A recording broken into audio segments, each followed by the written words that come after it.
Hello friends, this is Bhavna here. Welcome to let's crack. तो कैसे हैं आप सब? आई होप आप सब अच्छे होंगे, तैयारी भी अच्छे से कर रहे होंगे, है ना। एग्जाम धीरे धीरे नज़दीक आ रहा है तो टेंशन भी हो रही होगी। कुछ के नंबर नहीं बन रहे होंगे, किसी के 80 नंबर बन रहे होंगे मॉक टेस्ट में, किसी के 90 नंबर बन रहे होंगे। तो परेशान ना हो, बस प्रैक्टिस करते रहें, इम्प्रूव करते रहें। जो टॉपिक क्लियर ना हो उस टॉपिक को पढ़ें। बाकी ऐसे ही इम्प्रूव हो जाएगा। सभी के स्टार्टिंग में ऐसे ही आते हैं, किसी के 90 आते हैं, किसी के 100 आते हैं, फिर वो धीरे धीरे इम्प्रूव हो जाते हैं। तो सबसे मेन है प्रैक्टिस। जितना आप प्रीवियस ईयर क्वेश्चंस की प्रैक्टिस करेंगे उतना ही आपके लिए यूजफुल है, ठीक है। बुक से प्रैक्टिस करें, नहीं तो सीटेट की ऑफिशियल साइट पे पेपर पड़े हुए हैं, उन्हें प्रैक्टिस करें। ऐसा नहीं है कि आप कहीं से खरीद के ही करेंगे, मॉक टेस्ट खरीदेंगे तभी प्रैक्टिस होगी, तो ऐसा नहीं है। क्वेश्चन उन्होंने भी वही डाले हैं और सीबीएसई की ऑफिशियल साइट पे बिल्कुल फ्री में पेपर हैं, उन्हें डाउनलोड करें और टाइमर लगाएं और उन्हें करने लग जाएं, ठीक है। ये बिना पैसे का काम है। बाकी जिसने खरीदे हैं बहुत अच्छी बात है, ठीक है। जिसने नहीं खरीदे हैं तो खरीदने की ऐसी कोई ज़रूरत है नहीं, वहाँ से भी आप कर सकते हैं, ठीक है। तो ये कुछ बात हुई। बाकी केवीएस की वैकेंसी भी आ गई है, 5 तारीख से फॉर्म भरे जाएंगे, तो उसकी भी टेंशन हो रही होगी, माइंड डाइवर्ट हो रहा होगा, तो उस पर ज़्यादा बाद में ध्यान देना। अभी सीटेट जिनका है सीटेट पे ध्यान दें, ठीक है। वैसे अपीयरिंग बच्चों को अभी बाहर किया गया है, आप पता नहीं आगे क्या चेंजेस हो सकते हैं या नहीं हो सकते, है ना, वो बाद की बात है, ठीक है। तो आज हम कर रहे हैं मैथ्स की पेडागोजी, पूरी मैराथन करेंगे। एक मैराथन हम कर चुके हैं, ठीक है। ये जो बाकी बचे हुए टॉपिक हैं वो सारे इसी में हैं। क्लास थोड़ी सी लंबी हो सकती है लेकिन इतनी ज़्यादा लंबी नहीं होगी, है ना। तो लास्ट तक बने रहिए क्योंकि बहुत सारे टॉपिक हैं, टॉपिक के बीच बीच में क्वेश्चंस भी हैं, ठीक है। तो एंड तक बने रहिए, एक भी पॉइंट आपका छूटना नहीं चाहिए, एक भी टॉपिक आपका छूटना नहीं चाहिए, क्योंकि सारे इंपॉर्टेंट पॉइंट रखे हैं, मैंने ज़्यादा नहीं रखे, ठीक है। तो स्टार्ट करते हैं टॉपिक को। बाकी सभी को सेशन को शेयर कर दिया करें। जो भी आप जिस ग्रुप में भी आप जुड़े हुए हैं, कोई फर्स्ट ईयर के बच्चे हैं तो बीएड के ग्रुप में जुड़े होंगे, तो सभी लोग शेयर भी कर दिया करें सेशन को, ठीक है। बाकी लाइक भी कर दिया करो यार, ठीक है। तो स्टार्ट करते हैं सेशन को, है ना। हमारा जो टॉपिक है फर्स्ट है वो है error analysis. Error analysis, pen हमारा आज भी दिक्कत कर रहा है। Error analysis, it is a method which is used by a teacher to analyze the mistakes, errors which students make frequently in class work, homework, test, activity. Error analysis क्या होता है? यानी एरर देखना कि बच्चे कहाँ एरर कर रहे हैं, टीचर क्या करे, ये एक तरीका है। एरर एनालिसिस एक मेथड है जिसमें टीचर क्या है, एनालाइज कर सकते हैं कि बच्चे कहाँ मिस्टेक कर रहे हैं, कैसे मिस्टेक कर रहे हैं, कौन से एरर कर रहे हैं, होमवर्क में गलती कर रहे हैं या फिर क्लास वर्क में कर रहे हैं या टेस्ट में गड़बड़ कर रहे हैं या फिर एक्टिविटी में एरर कर रहे हैं, ठीक है। तो ये क्या है, एक विधि है जिसका उपयोग शिक्षक उन गलतियों त्रुटियों का विश्लेषण करने के लिए करता है जो छात्र कक्षा, गृह कार्य, परीक्षा गतिविधि में अक्सर करते हैं, ठीक है। तो वो होता है एरर एनालिसिस। अगर सिंपल भाषा में कहें तो बच्चों के एरर देखना कि बच्चे कहाँ एरर कर रहे हैं, होमवर्क में कर रहे हैं, क्लास वर्क में कर रहे हैं या फिर एक्टिविटीज में कर रहे हैं, ठीक है। It can be done anytime, but it is preferable to use it after conducting diagnostic test. इसे कभी भी कर सकते हैं लेकिन ज़्यादा बेहतर तब होता है कि बच्चे को पहले डायग्नोज कर लें, देख लें कि बच्चा प्रोग्रेस क्यों नहीं कर पा रहा है, फिर एरर एनालिसिस करें कि भाई होमवर्क में एरर कर रहा है, क्लास वर्क में एरर कर रहा है या टेस्ट में कर रहा है या पेपर में कर रहा है या फिर एक्टिविटीज़ में कर रहा है, ठीक है। तो पहले डायग्नोस्टिक टेस्ट कर लें, उसके बाद एरर एनालिसिस कर लें, ठीक है। तो ये हुई कुछ इसके बारे में बात। अब क्या है, नीड ऑफ एरर एनालिसिस, इसकी ज़रूरत क्या है एरर को एनालाइज करने की, यानी बच्चे जो त्रुटियां करते हैं उसकी ज़रूरत क्या है देखने की, कैसे पता चलेगा भाई। ज़रूरत तो है, इससे पता चल जाता है कि बच्चों को कौन से एरिया में नीड की ज़रूरत है, कौन से एरिया में उन्हें हेल्प की ज़रूरत है, कौन सा एरिया उनका कमज़ोर है, ठीक है। तो ये आइडेंटिफाई करने में ईजी हो जाता है। उस क्षेत्र की पहचान करने के लिए जन छात्रों को सहायता की आवश्यकता है। भाई ऐसा तो है नहीं कि सब कुछ ही बच्चों को क्लियर होता है, बहुत से टॉपिक ऐसे होते हैं नहीं क्लियर होते, तो पता चल जाता है एनालिसिस के थ्रू कि बच्चे को कौन से टॉपिक में दिक्कत है, कहाँ सहायता की जरूरत है, ठीक है। To identify the type of error, ये आइडेंटिफाई करना त्रुटि के प्रकार को पहचान करने के लिए, यानी कितने प्रकार की त्रुटि होती हैं। अब आगे भी हम इसके टाइप भी पढ़ेंगे क्योंकि टाइप से भी क्वेश्चन आता है, ठीक है। 2021 में आया था, 2000 जो ऑनलाइन एग्जाम हुआ है उसमें तो स्टेजेस आई थी, वैसे टाइप भी आते हैं, ठीक है। To identify the cause of error, त्रुटि के कारण की पहचान करना कि किस वजह से हो रहा है। बच्चे को डर है, मैथ का डर है, या मैथ के टीचर से डर लगता है, या कुछ बीमारी है, या फिर कौन सी कैलकुलेशंस में दिक्कत है, या मतलब क्लास में अटेंटिव नहीं है, बच्चा बीमार तो नहीं रहता, क्लास में आ तो नहीं रहा, क्लास में आ रहा है तो समझ क्यों नहीं आ रहा। ठीक है, तो उसके कारण का भी पता चलाना कि त्रुटि का कारण क्या है। ठीक है, फिर है to take action to resolve the problem और एरर, यानी सारा कुछ पता करने के बाद फिर टीचर उस पर एक्शन ले कि भाई अब इस क्वेरी को रिजोल्व करेंगे, ये इस एरर को रिजोल्व करेंगे, जो गलतियां बच्चे कर रहे हैं उन्हें ठीक करने की कोशिश करेंगे, उस पर कार्रवाई करेंगे जिस तरह भी पॉसिबल होगा, है ना। बच्चे के सुधार में जैसे भी अच्छा होगा, जो भी सुटेबल होगा वो टीचर करे। ठीक है, आगे चलते हैं। फिर है टाइप्स ऑफ एरर, यानी त्रुटि के प्रकार। फर्स्ट क्या है, प्रोसीजरल एरर, यानी प्रक्रियात्मक त्रुटि। इसमें क्या करता है बच्चा, यार ब्राइटनेस कुछ कम हो रही है। इसमें क्या करता है बच्चा, जैसे कि 43 में से 27 माइनस करना है, तो बच्चा क्या कर रहा है, बच्चे ने 7 में से 3 को माइनस कर दिया, 4 आ गया, ऊपर इधर कर दिया, 4 में से 2 को माइनस। तो ये क्या, कौन सा एरर है, ये है प्रोसीज, यानी बच्चे का जो है प्रोसेस गलत है, यानी उसकी प्रक्रिया गलत है करने की, उसे प्रोसेस नहीं आना करना। ठीक है, तो प्रोसेस में गड़बड़ है। ठीक है, तो ये है प्रोसीजर एरर। ठीक है, तो बच्चे को क्या है, यहाँ प्रोसेस नहीं पता है। ठीक है, कंसेप्चुअल एरर, यानी संकल्पनात्मक त्रुटि। इसमें क्या करता है, बच्चे ने सारा पढ़ लिया, लेकिन क्या है, जब उससे क्वेश्चन कराया गया या पूछा गया कुछ भी कि भाई ट्रायंगल को तुम्हें 1/2 में डिवाइड करना है, तो बच्चे ने क्या करा, 20 से ऐसे कट कर दिया, तो भाई ये थोड़ी 1/2 हुआ, तो ऐसे करेंगे तभी तो 1/2 होगा, है ना। तो बच्चे का क्या है, यहाँ कंसेप्ट क्लियर नहीं है, बच्चे का क्या है, कंसेप्ट क्लियर नहीं है। ठीक है, तो ये हुआ कंसेप्चुअल एरर, यानी संकल्पनात्मक त्रुटि। ठीक है, फिर है कंप्यूटेशनल एरर, यानी संगणक त्रुटि। इसमें क्या होता है, इसमें 2 तरह से बच्चा गलती करता है। एक तो केयरलेस की वजह से, कि बच्चे क्या करते हैं, लापरवाही करते हैं कि भाई 3 और 3 प्लस करने, अब करें उंगलियों पे 1 2 3 1 2 3 और जल्दी जल्दी करेंगे और 5 लिख देंगे। तो एक केयरलेस की वजह से होता है कि भाई लापरवाही की वजह से होता है ये कैलकुलेशन में गड़बड़। या फिर जब बच्चा शुरुआती स्कूल में जाता है, जैसे कि प्राइमरी में जा रहा है, स्टार्टिंग में जैसे नंबरिंग सीख रहा है, तो वहां भी उससे कैलकुलेशन में दिक्कत हो जाती है। ठीक है, तो ये है कंप्यूटेशनल एरर, क्या बोलेंगे इसे, संगणक त्रुटि। ठीक है, आगे चलते हैं। तीनों समझ आए होंगे, प्रोसीजर एरर यानी प्रोसेस में दिक्कत है, कंसेप्चुअल एरर यानी बच्चे को समझ आ गया कंसेप्ट में कहीं ना कहीं गड़बड़ है। ठीक है, उसे कंसेप्ट क्लियर नहीं हुआ। कंप्यूटेशनल एरर यानी बच्चा क्या है, लापरवाही की वजह से कैलकुलेशन में गड़बड़ कर रहा है, या फिर शुरुआती जब बच्चा सीख रहा है तो उसकी वजह से कैलकुलेशन में दिक्कत हो रही है। ठीक है, तो ये है कंप्यूटेशनल एरर। आगे चलते हैं। फिर है कोज ऑफ एरर, यानी त्रुटि के क्या क्या कारण हो सकते हैं, बच्चा किस वजह से गलतियां करता है, किस वजह से त्रुटियां होती हैं। पढ़ते हैं। Student did not understand the concept, कि बच्चे को कंसेप्ट समझ नहीं आ रहा है, टीचर पढ़ा रही है, बच्चे को समझ नहीं आ रहा है। ठीक है, बच्चा समझ नहीं पा रहा है कि क्या टीचर समझा रही है ना। तो क्या है, विद्यार्थी अवधारणा को नहीं समझ पाया, इस वजह से भी हो सकता है।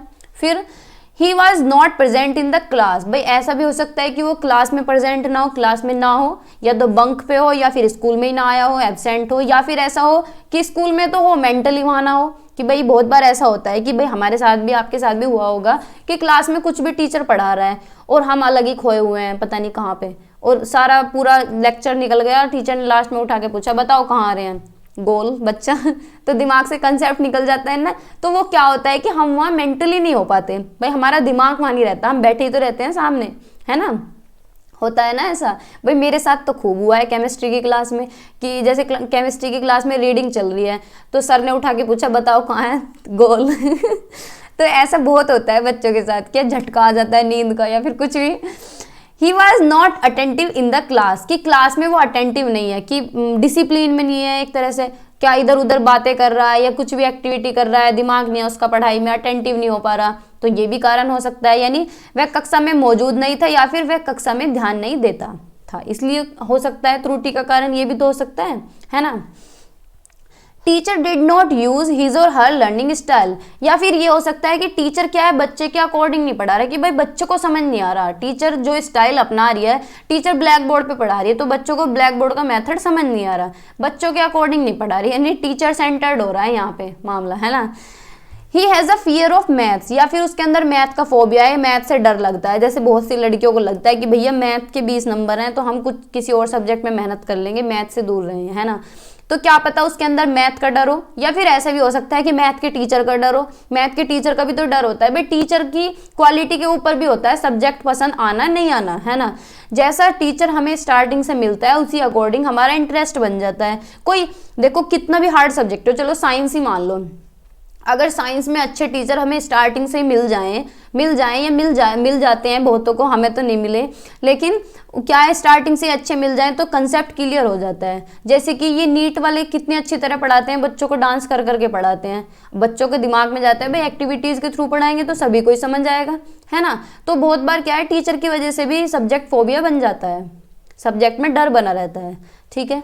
ही हैज़ डिस्कैलकुलिया, कि उसे डिस्कैलकुलिया, और डिस्कैलकुलिया क्या है कि बच्चे को कैलकुलेशन में दिक्कत हो रही है। भाई 2 + 2 को वो क्या लिख रहा है, 6 लिख रहा है या 5 लिख रहा है, या फिर 6 में और 9 में कंफ्यूज है कि 6 ऐसे लिखा जाता है 9 ऐसे लिखा जाता है। तो ये होता है डिस्कैलकुलिया, बच्चे के अंदर कैलकुलेशन की दिक्कत है। ये क्या है, विकार है, एक डिसेबिलिटी है ये, ठीक है। तो डिस्कैलकुलिया भी हो सकता है, ये एक अलग कारण हो गया, ये सारे एक अलग कारण है, ये तो एक विकार हो गया, ठीक है। ये बाकी क्या है, नॉर्मल कारण है, इनकी वजह से भी गलतियां हो सकती हैं, ठीक है। अब आगे चलते हैं।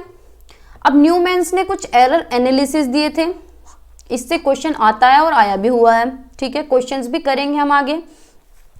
फर्स्ट जो एरर दिया था इन्होंने, रीडिंग स्टेज एरर दिया था। इसमें क्या होता है, in the error reading stage that occurs the student is not able to read the words and symbols contained in the problem। यानी क्या होता है, पहली बात तो ये वर्ड प्रॉब्लम पे बेस्ड होता है, यानी लैंग्वेज, सिंपल भाषा में बताऊंगी, जैसे कि लैंग्वेज वाले क्वेश्चन नहीं होते हैं मैथ में, भाई कोई भी कि एक टोकरी में 2 सेब रखे हैं, इसमें शाम ने 3 सेब और डाल दिए तो बताओ कितने होंगे, है। तो क्या होगा, यानी इसमें क्या करता है बच्चा, रीड करता है, तो रीड, अगर वो रीड नहीं कर पा रहा है तो उसे क्या है, रीडिंग एरर है, ठीक है। उसकी लैंग्वेज नहीं समझ पा रहा, उन वर्ड्स को नहीं समझ पा रहा, उन सिंबल्स को नहीं समझ पा रहा, तो उसे क्या है, रीडिंग एरर है, ठीक है। आई होप आपको समझ आया होगा, ठीक है। अगर बच्चा प्रॉब्लम नहीं पढ़ पा रहा है, पूरी लैंग्वेज नहीं पढ़ पा रहा, उसे समझ नहीं आ रहा वर्ड सिंबल्स का, तो क्या है, रीडिंग एरर है, ठीक है। फिर सेकंड पे चलते हैं, हिंदी में पढ़ लेते हैं। त्रुटि पढ़ने के चरण में होता है कि छात्र समस्या में निहित शब्दों और प्रतीकों को पढ़ने में सक्षम नहीं है, यानी समझ नहीं पा रहा वो उसे, ठीक है। आसान भाषा में बता रही हूँ मैं, इसकी PDF दे दूंगी, आप पढ़ लेना आराम से, ठीक है।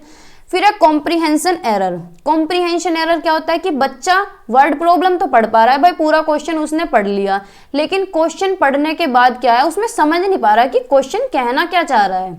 जैसे कि कोई भी क्वेश्चन है कि राम ने 2 सेब इसमें डाले, इसमें एक टोकरी में 2 सेब है, राम ने 3 और डाल दिए, तो क्या है, हम क्या करते हैं, जैसे हम क्वेश्चन सोल्व करते हैं कि राम ने 2 डाल दिए, श्याम ने 2 डाल दिए, तो की टर्म्स लिख लेते हैं कि टोटल जितना पूछा है उसे अलग लिख लें, है ना। तो ये क्या है, ये की टर्म्स हम निकाल के रख लेते हैं कि क्वेश्चन को किस तरह से सोल्व करना है, ठीक है। तो कॉम्प्रीहेंशन एरर में क्या है, वो बच्चा है ना कॉम्प्रीहेंड नहीं कर पा रहा, यानी समझ नहीं बना पा रहा क्वेश्चन की टर्म्स निकाल नहीं पा रहा, ठीक है। तो वो है कॉम्प्रीहेंशन एरर। पढ़ भी लेते हैं एक बार। समझ चरण त्रुटि तब होती है जब छात्र समस्या को पढ़ने में असमर्थ होता है, ठीक है, लेकिन जो आवश्यक है उसे प्राप्त करने में विफल रहता है, ताकि समस्या का हल करना मुश्किल हो जाता है, ठीक है।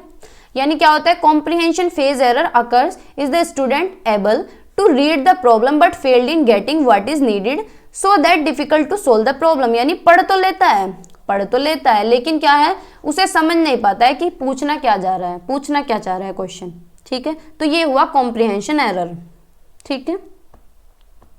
फिर है ट्रांसफॉर्मेशन मिस्टेक्स या ट्रांसफॉर्मेशन एरर, ट्रांसफॉर्म एरर, ठीक है।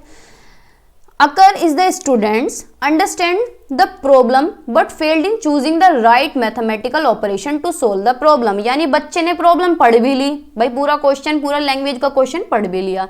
कॉम्प्रीहेंशन यानी उसकी समझ भी बना ली, लेकिन ट्रांसफॉर्मेशन का मतलब है कि उसमें फॉर्मूला नहीं लगा पा रहा। भाई उसने की टर्म्स भी लिख लिए कि राम के 2 हो गए, शाम के 3 हो गए, लेकिन फॉर्मूला कौन सा लगाऊं, इसमें कौन सा फॉर्मूला लगेगा, मैथमेटिकल ऑपरेशन नहीं कर पा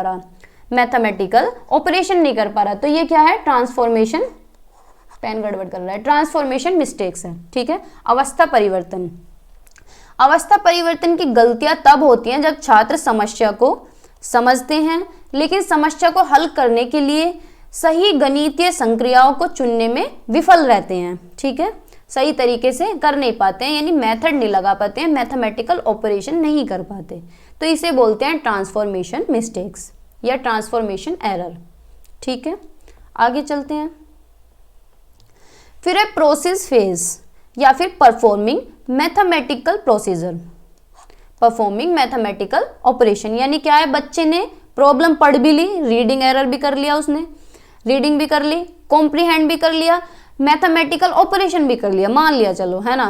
फिर आया वो प्रोसेस फेज पे, यानी क्वेश्चन सोल्व करने पे आया। भाई ऐसा थोड़ी है कि तुमने फॉर्मूला लगा दिया, फॉर्मूला लगाने के बाद तुम पूरा क्वेश्चन सोल्व कर लोगे। बहुत से बच्चों को, चलो मैं ही अपना एग्जांपल ले लेती हूँ, मैं किसी क्वेश्चन में फॉर्मूला लगा रही हूँ, तो फॉर्मूला लगाने के बाद नीचे की भी तो कैलकुलेशन होती है ना। तो फॉर्मूला लगाने के बाद राइट ऑपरेशन तो उसने चूज कर लिया, लेकिन प्रॉब्लम को सोल्व नहीं कर पाया वो, ठीक है, करेक्ट प्रोसीजर नहीं कर पाया, पूरी प्रॉब्लम को सोल्व नहीं कर पाया, पूरा क्वेश्चन को सोल्व नहीं कर पाया, यानी उसे क्या है, प्रोसीजर एरर है, ठीक है।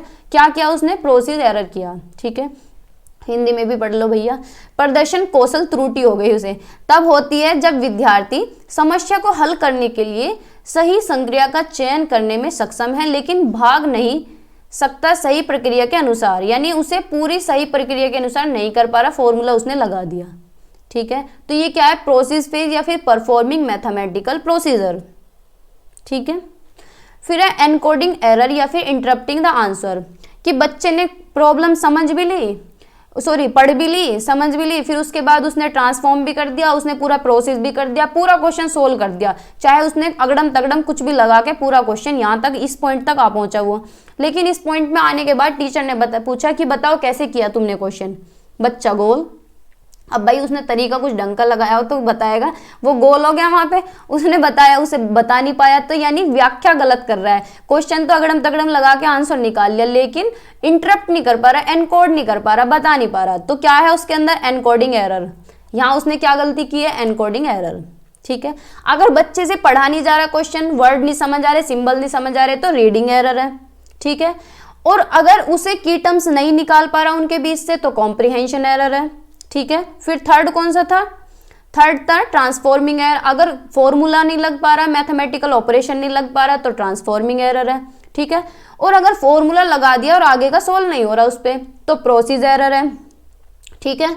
और अगर सारा ही क्वेश्चन सोल्व कर लिया और बाद में टीचर ने पूछा कैसे किया, तो बता नहीं पाया, और बताया तो गलत बताया क्योंकि अगड़म तगड़म से किया था, तो फिर क्या है, एनकोडिंग एरर है बच्चे के अंदर, ठीक है। बच्चे ने क्या किया है, एनकोडिंग एरर किया है, ठीक है। आगे चलते हैं, समझ तो आया होगा ना। फिर है न्यूमैन्स थ्योरी, मतलब यही मैंने रखा है ग्राफ के बेस पे। बच्चा क्या करेगा, पहले रीडिंग करेगा, डिकोड करेगा, यानी पढ़ना और व्याख्या करना। अगर उसे पढ़ के समझ आ रहा है तो ठीक है, सिंबल समझ आ रहे हैं तो ठीक है, यानी वो इस फेज में है, रीडिंग एंड डिकोडिंग में, ठीक है। फिर उसके बाद वो आएगा कॉम्प्रीहेंडिंग में, यानी समझ में आएगा, पहले पढ़ेगा फिर समझ बनाएगा, की टर्म्स निकाल के रखेगा, ठीक है, ठीक है। अगर की टर्म्स निकाल लिए तो बहुत अच्छी बात है, नहीं निकाल पाया तो यानी उसके अंदर क्या है, कॉम्प्रीहेंशन एरर है, उसने क्या किया है, कॉम्प्रीहेंशन एरर किया है, ठीक है।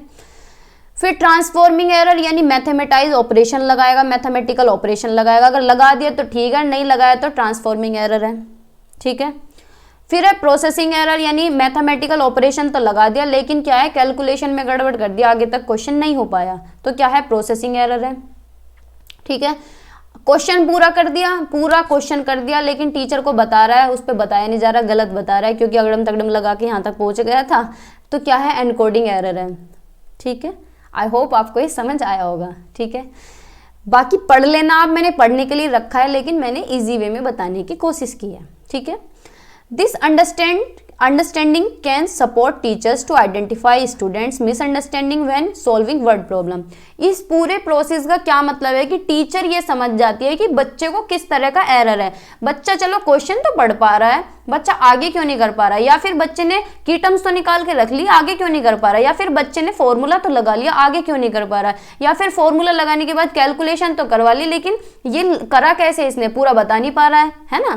तो ये क्या है, पूरा प्रोसीजर, टीचर समझ जाएगी कि कहाँ एरर है, जिस भी स्टेप में गलती करेगा तो टीचर समझ जाएगी कि ये वाला एरर है इसके साथ, ठीक है। आई होप आपको ये समझ आया होगा, है ना। बाकी आप 1 से 2 बार भी देख लेंगे ना वीडियो तो भी समझ आ जाएगा, रिवर्स कर करके काट काट के देख लेना। यूट्यूब ने इतने अच्छे फीचर्स दिए हैं कि तुम वीडियो को काट भी सकते हो, जूम भी कर सकते हो, ठीक है। फिर मैंने ये थोड़े से पॉइंट रखे हैं, देखने में सुंदर लग रहे हैं कि पहला क्या है, रीड करना, सेकंड क्या है, कॉम्प्रीहेंड करना, भाई चल जा प्लीज, फिर थर्ड क्या है, ट्रांसफॉर्म करना, फोर्थ क्या है, प्रोसेस, और फिफ्थ क्या है, एनकोड। अब क्वेश्चन किस तरह से आते हैं, क्वेश्चन क्या है, सीरीज में लगाने को दे देगा कि इन्हें सारे को क्या है, सीरीज में लगाओ, यानी 3-4 रख देगा, बीच में एकदम गलत कर देगा, ठीक है, कि सीरीज से लगाओ, या फिर ऐसे कर देगा 3-4 दे देगा, उसमें से कोई एक गलत कर देगा कि बताओ कौन सा गलत है या कौन सा सही है, इस तरह से भी दे देता है, ठीक है। या फिर इंडिविजुअली एक का भी दे देगा कि बच्चे को क्या है, वर्ड प्रॉब्लम समझ नहीं आ रही है, सिंबल्स उसे पढ़ नहीं पा रहा है, तो कौन सा एरर है, तो रीडिंग एरर है ना। तो इस तरह से भी क्वेश्चन दे देगा, ठीक है, ध्यान रखेंगे ना। आगे चलते हैं, क्वेश्चन बताइए, कुछ क्वेश्चंस भी मैंने रखे हैं। Question number first, errors play an important role in mathematics, this statement is. गणित में त्रुटियां एक महत्वपूर्ण भूमिका निभाती हैं, यह कथन है, क्या है ये कथन, बताइए, गलत है, सही है, क्या है, ऑप्शंस पढ़ते हैं। फर्स्ट ऑप्शन है कि फॉल्स है, एज एरर्स इंडिकेट केयरलेसनेस, कि गलत है क्योंकि त्रुटियां लापरवाही का संकेत देती हैं, तो बताइए ऐसा है क्या।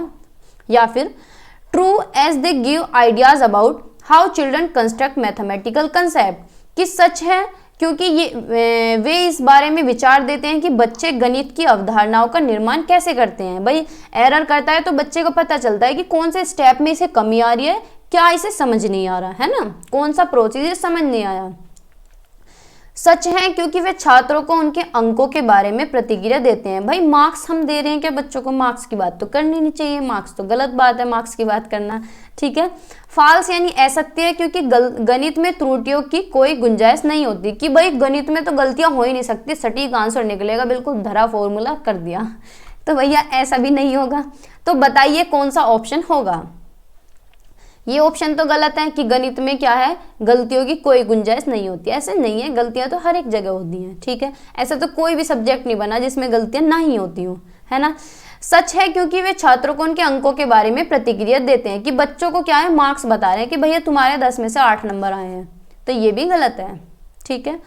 गलत है क्योंकि त्रुटियां लापरवाही का संकेत है, भाई ये भी गलत है, लापरवाही का संकेत नहीं है, सीखने का संकेत है, बच्चे गलतियां करके सीखते हैं, गलतियां तो सभी से होती हैं और करनी भी चाहिए, बच्चे गलतियां करेंगे तभी तो उन्हें ठीक करेंगे।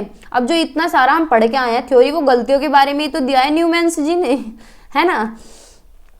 तो सेकंड ऑप्शन हमारा करेक्ट है, सच है क्योंकि वे इस बारे में विचार देते हैं कि बच्चे गणित की अवधारणाओं का निर्माण कैसे करते हैं। भाई जिसमें बच्चे ने जहां गलती करी, टीचर देख के समझ जाएगा, अच्छा यहाँ गड़बड़ है, इस प्रोसेस में इसको दिक्कत है, तो यहाँ मैं समझा देती हूँ, ठीक है ना। तो सेकंड ऑप्शन हमारा ठीक है। आगे चलते हैं, क्वेश्चन नंबर 2,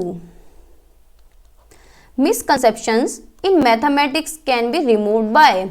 गणित में गलतफहमियों को दूर किया जा सकता है, कैसे किया जा सकता है भाई, engaging children with examples and non examples, की बच्चों को क्या है, उदाहरण और गैर उदाहरणों के साथ बच्चों को शामिल करना, यानी कुछ एग्जाम्पल्स कंसेप्ट रिलेटेड देना, कुछ रियल लाइफ रिलेटेड देना, है ना, कि कुछ भी दे सकते हैं, कि भाई गिनती सिखा रहे हैं तो कोई भी रियल लाइफ का एग्जाम्पल दे सकते हैं, बुक से भी पढ़ा सकते हैं, मतलब हर तरह के एग्जाम्पल इन्वॉल्व करना, है ना।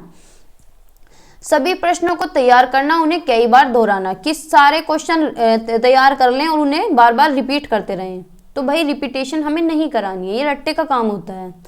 Lot of practice and drill question, की बहुत सारे अभ्यास और ड्रिल प्रश्न कराएं। या फिर डेमोन्स्ट्रेटिंग द एल्गोरिथम अगेन, यानी एल्गोरिथम को फिर से प्रदर्शित करना, यानी चलो क्वेश्चन गलत हो गया, दोबारा फॉर्मूला बता दिया, अब इस फॉर्मूले को लगा के सारे बच्चे क्वेश्चन करो, तो ये क्या ये सही है, तो ये भी गलत है, ये गलत है भैया। बहुत सारे अभ्यास और ड्रिल प्रश्न कराना, ये भी गलत है। समान प्रश्नों को तैयार करना और उन्हें कई बार दोहराना, तो ये भी गलत है, कि एक ही क्वेश्चन को या 2 ही क्वेश्चन को बार बार रिपीट कर रहे हैं तो वो याद हो जाएगा, वो तो फिर बच्चा करेगा ही नहीं गलती, है ना। फर्स्ट ऑप्शन हमारा ठीक है, कि बच्चों को क्या है, एग्जाम्पल भी देने और नॉन एग्जाम्पल भी देने, यानी हर तरह के एग्जाम्पल इन्वॉल्व करने हैं, ठीक है, इंक्लूड करने हैं, ठीक है। तो बच्चों को क्या है, एनकरेज करना है, तो फर्स्ट ऑप्शन हमारा ठीक है। आगे चलते हैं, क्वेश्चन नंबर 3, बताइएगा आप भी। अकॉर्डिंग टू न्यूमैन, अभी पीछे पढ़ के आए हैं, there are 5 levels to be undertaken before a student is able to solve a word problem. भाई 5 स्टेप उन्होंने दिए हैं। They are listed below in a random order. Newman के अनुसार एक छात्र को एक शब्द समस्या को हल करने में सक्षम होने से पहले 5 स्तरों तक काम करना होता है। यह एक यादृच्छिक क्रम से नीचे सूचीबद्ध है। तो बताइए कौन से ऑप्शन ठीक होंगे, ये क्रम में लगाने हैं आपको। Comprehend what the task is asking, कि समझे कि कार्य क्या पूछ रहा है ना भाई, समझ बनाना है। Must be able to read question, कि क्वेश्चन को रीड करें। तो बताइए पहला कौन सा होगा। पहले मैं सारे ऑप्शन पढ़ लेती हूँ, इतने आप भी पढ़ लीजिए, आंसर बताइएगा, ठीक है। Undertake the necessary mathematical operations, कि क्या करें, आवश्यक गणितीय संचालन करें, कि मैथमेटिकल ऑपरेशन लगाएं। Need to translate the problems into mathematical demand, समस्याओं को गणितीय मांग के अनुवाद करने की आवश्यकता है। या फिर represent the numbers as a meaningful construct. तो बताइए कौन कौन से ऑप्शन पहले आएंगे, कौन से बाद में आएंगे। तो इनमें से बताइए। फर्स्ट हम क्या करेंगे, सबसे पहले हम क्वेश्चंस को पढ़ेंगे, यानी बी हमारा सबसे पहले आएगा। तो बी कौन से ऑप्शन में दिया गया है, फर्स्ट में, और थोड़ी सी ऊपर कर देती हूँ मैं, और फोर्थ में, ठीक है। तो ये दोनों तो कट गए, थर्ड और सेकंड तो कट गए, नहीं सेकंड में भी बी दिया गया है, ठीक है। फिर बी के बाद क्या है, पहले रीड कर लिया, फिर कॉम्प्रीहेंड करा what the task is asking, यानी बी के बाद क्या है, ए, अब की बार कट गया। बी के बाद ए दोनों में दिया गया है। फिर क्या है, undertake the necessary mathematical operation, या फिर need to translate the problem into mathematical demand. तो ट्रांसलेशन करेंगे थर्ड हम, है ना। थर्ड क्या है, ट्रांसफॉर्म करेंगे। तो डी ऑप्शन थर्ड हो गया हमारा, इसमें दिया गया है, इसमें नहीं दिया गया है, तो फर्स्ट गलत हो गया।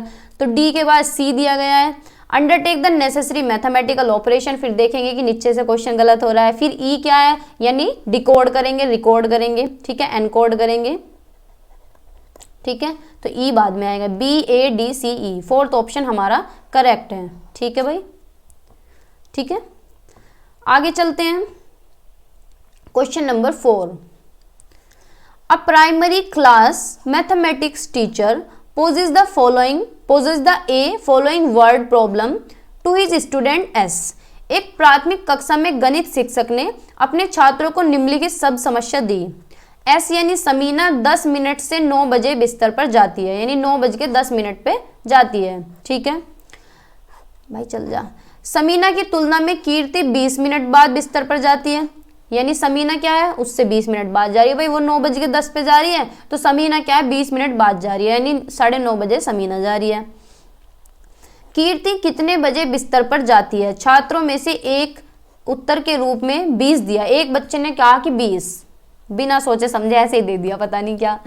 वह बताते हैं, यह कहता है कि कीर्ति 20 मिनट बाद सोती है, इसलिए बच्चे ने आंसर दिया 20 की। बच्चा कह रहा है कि वो 20 मिनट बाद सो रही है, तो 20 ही आंसर होगा, इसलिए उत्तर 20 होना चाहिए, न्यूमैन के अनुसार छात्र द्वारा दिया गया उत्तर एक उदाहरण है। बताइए किसका उदाहरण ये होगा। भाई उसे क्वेश्चन तो समझ आ गया, लेकिन क्वेश्चन में से की टर्म्स निकाल के नहीं रखे कि भाई वो तो सो रही है 9:10 पे, कौन है, समीना, है ना। और दूसरा क्या था, समीना, कीर्ति क्या है, 10 बजे सो रही है, 20 मिनट बाद सो रही है, तो 20 मिनट बाद सो रही है, तो इसमें 20 प्लस कर लो भाई, 9:30 हो गए।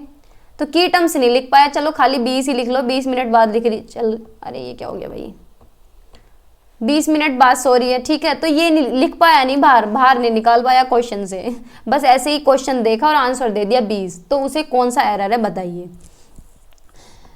बोध त्रुटि, या त्रुटि पढ़ना, या प्रक्रिया कौशल, या लापरवाह कौशल, यानी कॉम्प्रिहेंशन एरर, या फिर रीडिंग एरर, या फिर प्रोसेस स्किल एरर, या फिर केयरलेस एरर। तो बताइए कौन सा ऑप्शन होगा। भाई अभी हम पीछे पढ़ के आए हैं, तो रीडिंग यानी पहले क्या है, वर्ड्स और सिंबल समझना। फिर कॉम्प्रिहेंशन एरर में क्या है, बच्चा सारे बाहर निकाल के रख ले, या फिर ऐसे आंसर दे रहा है तो उसका मतलब उसने क्वेश्चन समझा नहीं है, ठीक है। तो इसमें क्या है, ये है बोध त्रुटि। कौन सा है, बोध त्रुटि, ठीक है।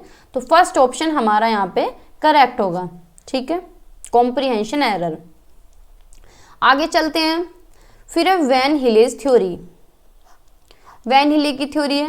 वैन हिले ने 5 लेवल दिए हैं, लेकिन स्टार्टिंग जो करी है वो लेवल 0 से करी है, ठीक है। लेवल 0 है, फिर 1 है, 2 है, 3 एंड 4 है, ठीक है। तो सारे पढ़ेंगे आराम से। लेवल 0 क्या है, विजुअलाइजेशन, फर्स्ट लेवल है यानी चाक्षुषीकरण। इसमें बच्चा चीज़ों को सिर्फ जानते हैं या उन्हें देखकर उनकी इमेज बना लेते हैं। इसमें बच्चा आकृतियों की दिखावट के अकॉर्डिंग उनका क्लासिफिकेशन कर पाता है, ठीक है। जैसे कि समोसे को देखकर बच्चा उसको त्रिभुज बताता है, रोटी को देख के सर्कल बता रहा है, ठीक है। तो बच्चा क्या है, क्लासिफाई कर रहा है, ठीक है। बच्चा छोटा है, इसकी भी एज हम देखेंगे। फिर लेवल फर्स्ट क्या है, विश्लेषण यानी एनालिसिस। इसमें बच्चा क्या है, इसमें बच्चा शेप्स का उनके गुणों के आधार पर वर्गीकृत कर पाता है, यानी उनके कैरेक्टरिस्टिक के बेस पे क्लासिफाई कर पा रहा है, ठीक है। उन्हें डिवाइड भी करा रहा है, बता रहा है कि भाई ये इक्वल एंगल है, ये अपोजिट एंगल है, ये वर्टिकल अपोजिट एंगल है, ठीक है। ये ट्राइंगल है, ये रेक्टेंगल है, इसकी दो भुजा सेम है, ठीक है। जैसे बच्चा वर्ग और आयत में अंतर करना शुरू कर देता है, ठीक है। फिर लेवल थर्ड है अनौपचारिक निगमन यानी इनफॉर्मल डिडक्शन या फिर रिलेशनशिप। देखो नाम बदल के भी आपको कंफ्यूज कर देगा एग्जामिनर। अगर इनफॉर्मल डिडक्शन की जगह रिलेशनशिप रख दिया जाए तो कंफ्यूज मत होना, और रिलेशनशिप की जगह इनफॉर्मल डिडक्शन लिख दिया जाए तो दोनों की सेम ही बात है, दोनों के एक ही नाम है ये, ठीक है। इनफॉर्मल डिडक्शन का हो चाहे रिलेशनशिप का हो, ठीक है। इसमें क्या करता है, इसमें बच्चा आकृतियों के बीच रिलेशन बनाना स्टार्ट कर देता है, यानी आकृतियों के बीच क्या है, रिलेशन बनाना स्टार्ट कर देता है, यानी अच्छी खासी सीख लेता है। उनकी सिमिलरिटीज के बेस पे उनकी सारी कैरेक्टरिस्टिक सब कुछ बता देगा बच्चा, ठीक है। फिर है फॉर्मल डिडक्शन, सॉरी लेवल 3 औपचारिक फॉर्मल डिडक्शन। ये फॉर्मल के नाम से भी नहीं, फॉर्मल डिडक्शन ये पूरा ही है।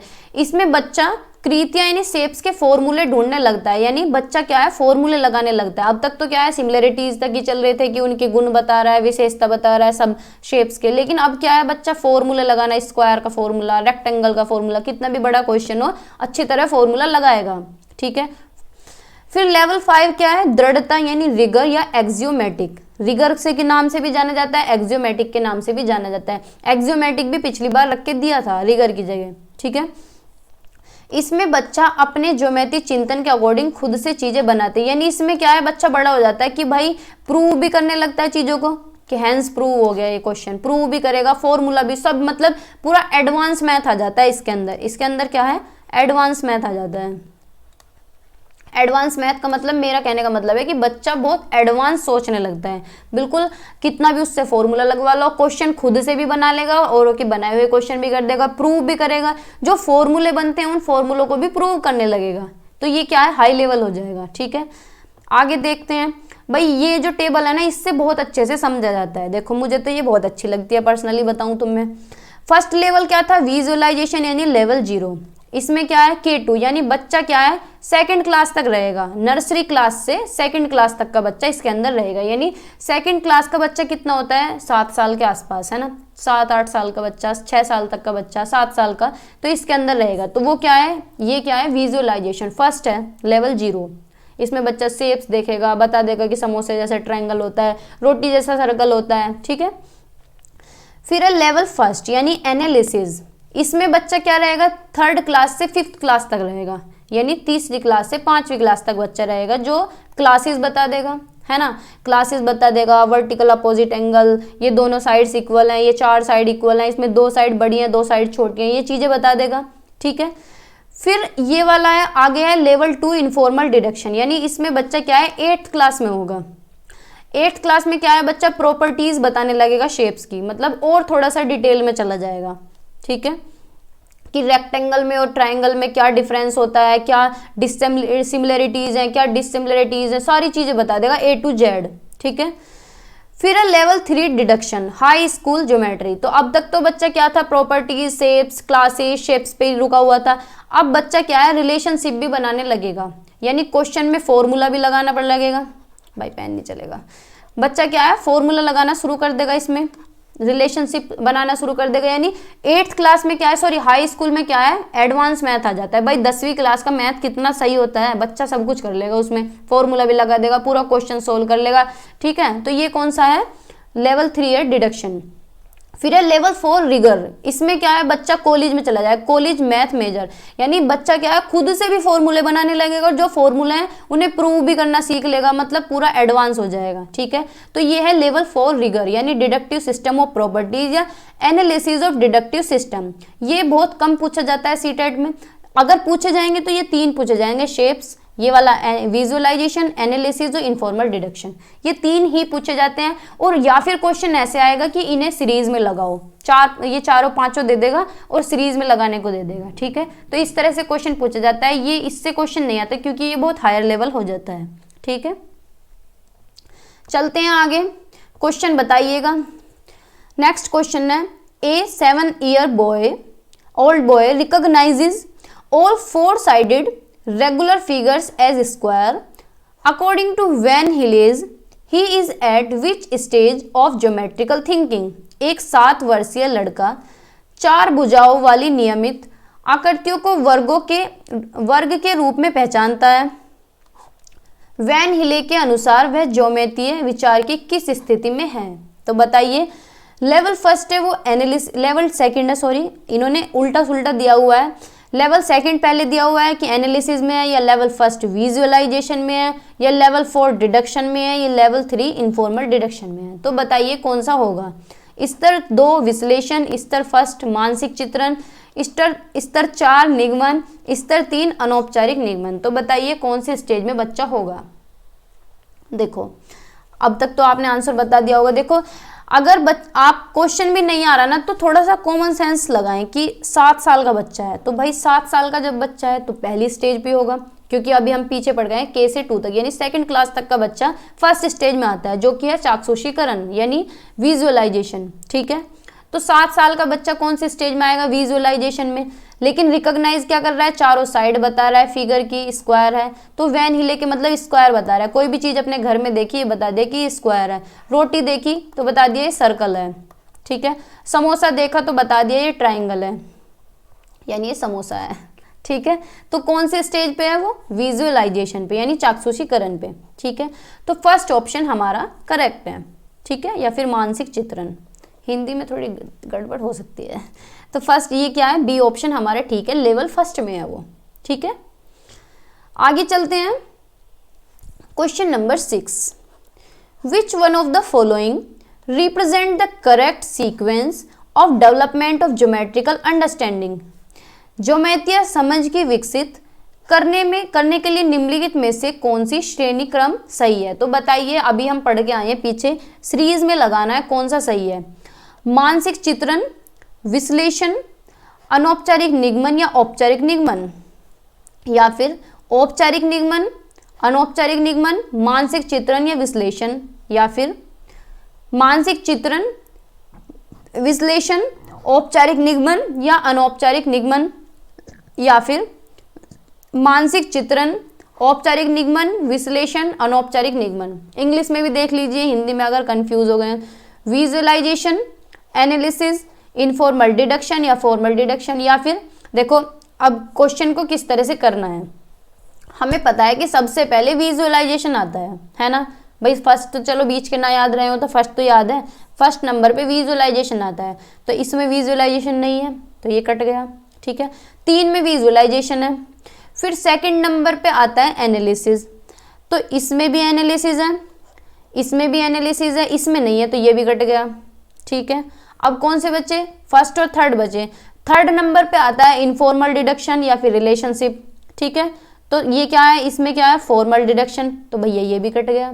ठीक है, लास्ट वाला देखने की जरूरत नहीं है, तो फर्स्ट ऑप्शन हमारा करेक्ट है। ठीक है, अगर ज़्यादा आगे तक दिया जाता, रिगर भी दिया जाता इसमें, तो फिर क्या पता 1-2 और उल्टा सीधा कर देते, है ना। तो फर्स्ट ऑप्शन हमारा करेक्ट है। ठीक है, आगे चलते हैं। Question number 7, according to van Hiele level of geometry, students who can describe and sort out shapes on the basis of appearance are at van Hiele के ज्योमेत्रीय स्तर के अनुसार जो विद्यार्थी आकृतियों की दिखावट के अनुसार वर्णित और वर्गीकृत कर सकते हैं वे कौन से स्तर पे हैं? बताइए। स्तर फर्स्ट है विश्लेषण, स्तर सेकंड है अनौपचारिक निगमन, या फिर स्तर 3 है औपचारिक निगमन, या फिर स्तर 0 है मानसिक चित्रण या चाक्षुषीकरण। तो बताइए कौन सा ऑप्शन होगा कि बच्चा क्या है शेप्स देख के बता रहा है, अपीयरेंस देख के बता रहा है कि भाई ट्रायंगल को क्या समोसा बता रहा है ठीक है, समोसे को ट्रायंगल बता रहा है, रोटी को सर्कल बता रहा है। रोटी तो ये गलत बनी है आज के ज़माने की लड़कियों जैसी। रोटी को क्या है सर्कल बता रहा है। ठीक है, तो बताइए कौन सा ऑप्शन होगा। तो भाई सिंपल सी बात है, फर्स्ट ऑप्शन होगा। लेवल 0 क्या है विजुअलाइजेशन, यानी मानसिक चित्रण या चाक्षुषीकरण। इस स्टेज में बच्चा है, यानी अपीयरेंस के बेस पे बता रहा है कि भाई ये सर्कल है, ये ट्रायंगल है। ठीक है, तो सारी जितनी भी शेप्स हैं उन्हें शॉर्ट आउट कर रहा है। ठीक है, तो क्या है फोर्थ ऑप्शन हमारा करेक्ट है, डी ऑप्शन इज करेक्ट। ठीक है, समझ तो आ रहा है ना भाई सभी को। फिर है क्वेश्चन नंबर 8, बताइएगा। He classified the polygons on the basis of the number of sides. The child is at dash level of Van Hille geometrical thought. वह भुजाओं की संख्याओं के आधार पर बहुभुजाओं को वर्गीकृत करता है। यह बच्चा वैन हिले के ज्योमेत्रीय विचार के स्तर पर है। तो बताइए कौन से स्तर पर है, यानी क्या कर रहा है क्लासिफाई कर रहा है शेप्स को देख के, पॉलीगन्स को देख के। ठीक है, फर्स्ट है एनालिसिस, सेकंड है इनफॉर्मल डिडक्शन, सी है फॉर्मल डिडक्शन, डी है विजुअलाइजेशन यानी विश्लेषण, अनौपचारिक निगमन या औपचारिक निगमन या चाक्षुषीकरण। तो बताइए कौन से स्टेज पे बच्चा है। He classified the polygons on the basis of number of sides, यानी क्या है क्लासिफाई कर रहा है पॉलीगन को, उनके भुजाओं को क्या है वर्गीकृत कर रहा है। तो बताइए कौन से स्टेज पे होगा। भाई सिंपल सी बात है, पहली स्टेज पे तो होगा। पहली स्टेज पे तो वर्गीकृत कर रहा है, देख के बता रहा है कि हाँ ये पॉलीगन है, ये ट्रायंगल है, ये रेक्टेंगल है, ये सर्कल है ना। तो क्या होगा फर्स्ट स्टेज में होगा, यानी चाक्षुषीकरण। ठीक है, तो डी ऑप्शन हमारा करेक्ट है। इसी से ही आते हैं जितने भी क्वेश्चन आते हैं ना, या तो विजुअलाइजेशन से, एनालिसिस से, हार्डली आ जाएगा तो इनफॉर्मल डिडक्शन से आ जाएगा। ठीक है, आते इसी से ही है। तो फर्स्ट ऑप्शन डी ऑप्शन हमारा करेक्ट है। ठीक है, आगे चलते हैं। Question number 9, children at primary stage are able to classify the given shapes based on their appearance according to van Hiele level of geometry they are at. बताइए कौन से स्टेज पे है। प्राथमिक स्तर के बच्चे दी गई आकृतियों को उनकी दिखावट के आधार पर वर्गीकृत करने के योग्य हैं। हिले के अनुसार वे कौन से ज्योमेट्री के डैश हैं, यानी किस स्तर पे हैं। भाई क्या दिखावट पे क्या है, दिखावट देख के बता रहा है, उन्हें वर्गीकृत कर रहा है। तो बताइए प्राथमिक स्तर के बच्चे की दी गई आकृतियों को उनकी दिखावट के आधार पर वर्गीकृत करने के योग्य है। तो हिले के अनुसार कौन से स्टेज में है बताइए। फर्स्ट ऑप्शन है इनफॉर्मल डिडक्शन स्टेज या अनौपचारिक निगमन स्तर, बी है फॉर्मल डिडक्शन स्टेज यानी औपचारिक निगमन स्तर, या फिर विजुअलाइजेशन यानी मानसिक चित्रण या चाक्षुषीकरण स्तर, या फिर एनालिटिकल स्टेज यानी विश्लेषणात्मक स्तर। तो बताइए कौन से स्टेज पे होगा बच्चा। भाई बच्चा क्या है दिखावट के बेस पे तो उन्हें वर्गीकृत कर रहा है, तो यही तो पढ़ते आ रहे हैं है ना। तो कौन से स्टेज पे होगा, विजुअलाइजेशन पे है ना। तो सी ऑप्शन हमारा करेक्ट है कि बच्चा कौन से स्टेज पे है, चाक्षुषीकरण पे है ना। तो सी ऑप्शन हमारा करेक्ट है। आगे चलते हैं। नेक्स्ट क्वेश्चन है, a class 5th student is able to classify 2 dimensional shapes into categories based on their properties according to Van Hille theory of geometrical development. She is at level of geometrical reasoning. बताइए कक्षा 5 का बच्चा है, ठीक है, कक्षा 5 का छात्र ये है द्विआयामी आकृतियों को उनके गुणों के आधार पर श्रेणियों में वर्गीकृत करने में सक्षम है। ठीक है भाई, ज्योमेत्रीय विकास के वैन हिले सिद्धांत के अनुसार वह ज्योमेत्रीय तर्क के स्तर पर है। कौन से स्तर पे है, विश्लेषण, स्वयं सिद्धि, मान्यता, कटौती। अच्छा मैंने इधर ऑप्शन नहीं देखे, मगर कुछ गड़बड़ लग रही है। एनालिसिस पे है या एक्सियोमेटिक के, देखो एक्सियोमेटिक ये रिगर है, देखा नाम बदल के ऐसे देता है एग्जामिनर, रिकॉग्निशन या फिर डिडक्शन, देखो नाम सारे चेंज हैं। तो बताइए कौन से स्तर पे बच्चा है। भाई कक्षा 5 का बच्चा है, तो 5 का बच्चा कौन से स्टेज पे आएगा। मैंने टेबल इसलिए तो कह रही थी कि मैं टेबल बहुत इंपॉर्टेंट है, उसमें K से लेके 2 तक यानी 2nd क्लास तक जो बच्चा है वो तो फर्स्ट स्टेज में आएगा, लेवल 0 में। जिसे विजुअलाइजेशन बोलते हैं। फिर 3rd से 5th क्लास का जो बच्चा है वो किस में आएगा, एनालिसिस में। तो भाई 5th क्लास का ही तो पूछा है यहाँ पे, है ना, तो क्या है, एनालिसिस में आएगा, यानी एनालिसिस में आएगा, ए ऑप्शन हमारा करेक्ट है। ठीक है, आया समझ। Factors determining objectives of teaching mathematics, कुछ फैक्टर हैं, कुछ उद्देश्य हैं जो मैथ को पढ़ाने के लिए होने चाहिए, कुछ फैक्टर्स रखे गए हैं।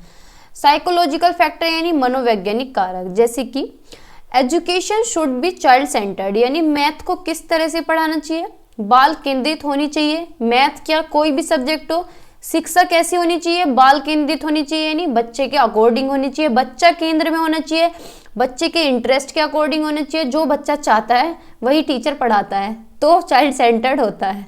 ठीक है, क्या है, क्लास कैसी होनी चाहिए, चाइल्ड सेंटर्ड, यानी बाल केंद्रित होनी चाहिए, बच्चे के अकॉर्डिंग होना चाहिए। ठीक है, बच्चे को ध्यान में रखते हुए कि हर तरह के बच्चे को कैटर किया जा सके। ठीक है, it should be according to the age, interest and propensity of the learners, किस तरह से पढ़ाना है, क्या उद्देश्य होना चाहिए कि बच्चे की एज को दिमाग में रखना है कि भाई किस एज के बच्चे को हम पढ़ा रहे हैं और किस लेवल का हम पढ़ा रहे हैं, यानी किस तरह बच्चे को पढ़ाना है, किस लेवल का पढ़ाना है। अब 5th क्लास के बच्चे को मैथ पढ़ा रहे हैं, ज्योमेट्री पढ़ा रहे हैं, लेकिन ज्योमेट्री कोई ऐसा टॉपिक थोड़ी है, ज्योमेट्री का कोई अंत नहीं है भाई। 4th क्लास में भी ज्योमेट्री होती है, 8th में भी ज्योमेट्री होती है, 10th में भी होती है, 12th में भी होती है, कॉलेज में जाके BSc में भी होती है, तो उसका कोई अंत थोड़ी है, वो तो डीप होती जाती है ना। तो हमें बच्चे की क्या है, लेवल भी ध्यान में रखना है, एज भी ध्यान में रखना है, और बच्चे की रुचि है, जिस मेथड को तुम फॉलो कर रहे हो वो बच्चे को पसंद आ रहा है नहीं आ रहा। भाई क्या है, टीचर क्या है, प्रोजेक्टर पे पढ़ा रही है, बच्चे को समझ नहीं आ रहा, तो मैथ क्या है, मैथ ऐसी चीज है कि इंटरेक्शन से सोल्व करके आती है, टीचर सोल्व करे, बच्चे भी सोल्व करें, तभी तो बच्चों को भी मजा आता है ना। तो क्या है, बच्चों के लिए उचित होनी चाहिए, उपयुक्त होनी चाहिए, और बच्चों की रुचि भी होनी चाहिए, प्रवृत्ति भी होनी चाहिए। ठीक है, तो कैसे होनी चाहिए, अच्छी तरह पढ़ाएं, एज के अकॉर्डिंग पढ़ाएं, बच्चे के लेवल के अकॉर्डिंग पढ़ाएं, प्रोपेंसिटी देख के पढ़ाएं। ठीक है, फिर नेक्स्ट पॉइंट है कि किस तरह पढ़ाना है, सिंपल टू कॉम्प्लेक्स, यानी यह सरल से जटिल की तरह उपयुक्त और उचित क्रम में होना चाहिए। यानी कुछ भी टॉपिक पढ़ा रहे हैं तो पहले क्या है, बिल्कुल बेसिक से स्टार्ट करें, यानी सिंपल से स्टार्ट करें, सिंपल टू कॉम्प्लेक्स लेके जाएं। कैसे लेके जाना है, सिंपल टू कॉम्प्लेक्स, यानी सरल चीजें पढ़ाएं पहले, उसके बाद जटिल चीजें बता सकते हैं। भाई पहले अगर सिंपल उसे समझ आ गई तो जटिल तो वो कर लेगा। और कैसे पढ़ाना है, कॉन्क्रीट टू एब्स्ट्रैक्ट, ये पॉइंट बहुत इंपॉर्टेंट है, कॉन्क्रीट टू एब्स्ट्रैक्ट, यानी बच्चे को क्या है, पहले ठोस चीजें दिखाएं, फिर उसके बाद अमूर्त चीजें दिखाएं। कॉन्क्रीट मटेरियल होता है टच एंड फील करके बच्चा देख सके, उसके बाद चाहे आप पूरा टॉपिक पढ़ा दो, पूरी ज्योमेट्री पढ़ा दो, पूरी ट्रिग्नोमेट्री पढ़ा दो। ठीक है, तो जैसे कि बच्चे को शेप्स बता रहे हैं तो कोई भी बॉक्स लेके जाएं कि देखो ये रेक्टेंगल के शेप का है, कोई भी स्क्वायर की चीज लेके जाएं कि देखो ये स्क्वायर के शेप का है, यानी बच्चा टच एंड फील करके देखे, अच्छा इसके 4 कोने हैं, अच्छा ये वह बिल्कुल बराबर है, तो टच एंड फील करके देख सकता है। तो हमें क्या है, पहले कॉन्क्रीट ऑब्जेक्ट देने हैं, बच्चे को दिखाने हैं, फिर उसके बाद हम चैप्टर पढ़ा सकते हैं, यानी एब्स्ट्रैक्टनेस की तरफ जा सकते हैं। ठीक है, पहले सिंपल चीजें बतानी है, फिर कॉम्प्लेक्स। ठीक है, याद रखेंगे ना। The objective should be associated with the daily life of children, यानी जो उद्देश्य होना चाहिए पढ़ाने का वो किस तरह से होना चाहिए कि बच्चों की दैनिक जीवन से जोड़ के पढ़ाएं, डेली लाइफ से रिलेट करें, चीज़ों को रियल लाइफ से रिलेट करें। भाई तुम किसी भी सब्जेक्ट की पेडागोजी पढ़ लो, तुम्हें हर बच्चे को किस तरह से पढ़ाना है, उसकी रोजमर्रा की जिंदगी से जोड़ के, रियल लाइफ से जोड़ के पढ़ाना है। ठीक है, और कैसा होना चाहिए, जो पढ़ा रहे हैं वो प्रैक्टिकली होना चाहिए, यानी जो बिल्कुल प्रैक्टिकली करके दिखा रहे हैं, यानी कोई भी मटेरियल हो, कोई भी चीज हो, प्रैक्टिकली जो दिखा रहे हैं उससे अच्छा क्या होगा, है ना। आगे चलते हैं। अब करिकुलम कैसा होना चाहिए, एनसीएफ 2005 के अकॉर्डिंग, राष्ट्रीय पाठ्यचर्या रूपरेखा 2005 के अकॉर्डिंग कैसा पाठ्यक्रम होना चाहिए, देखते हैं।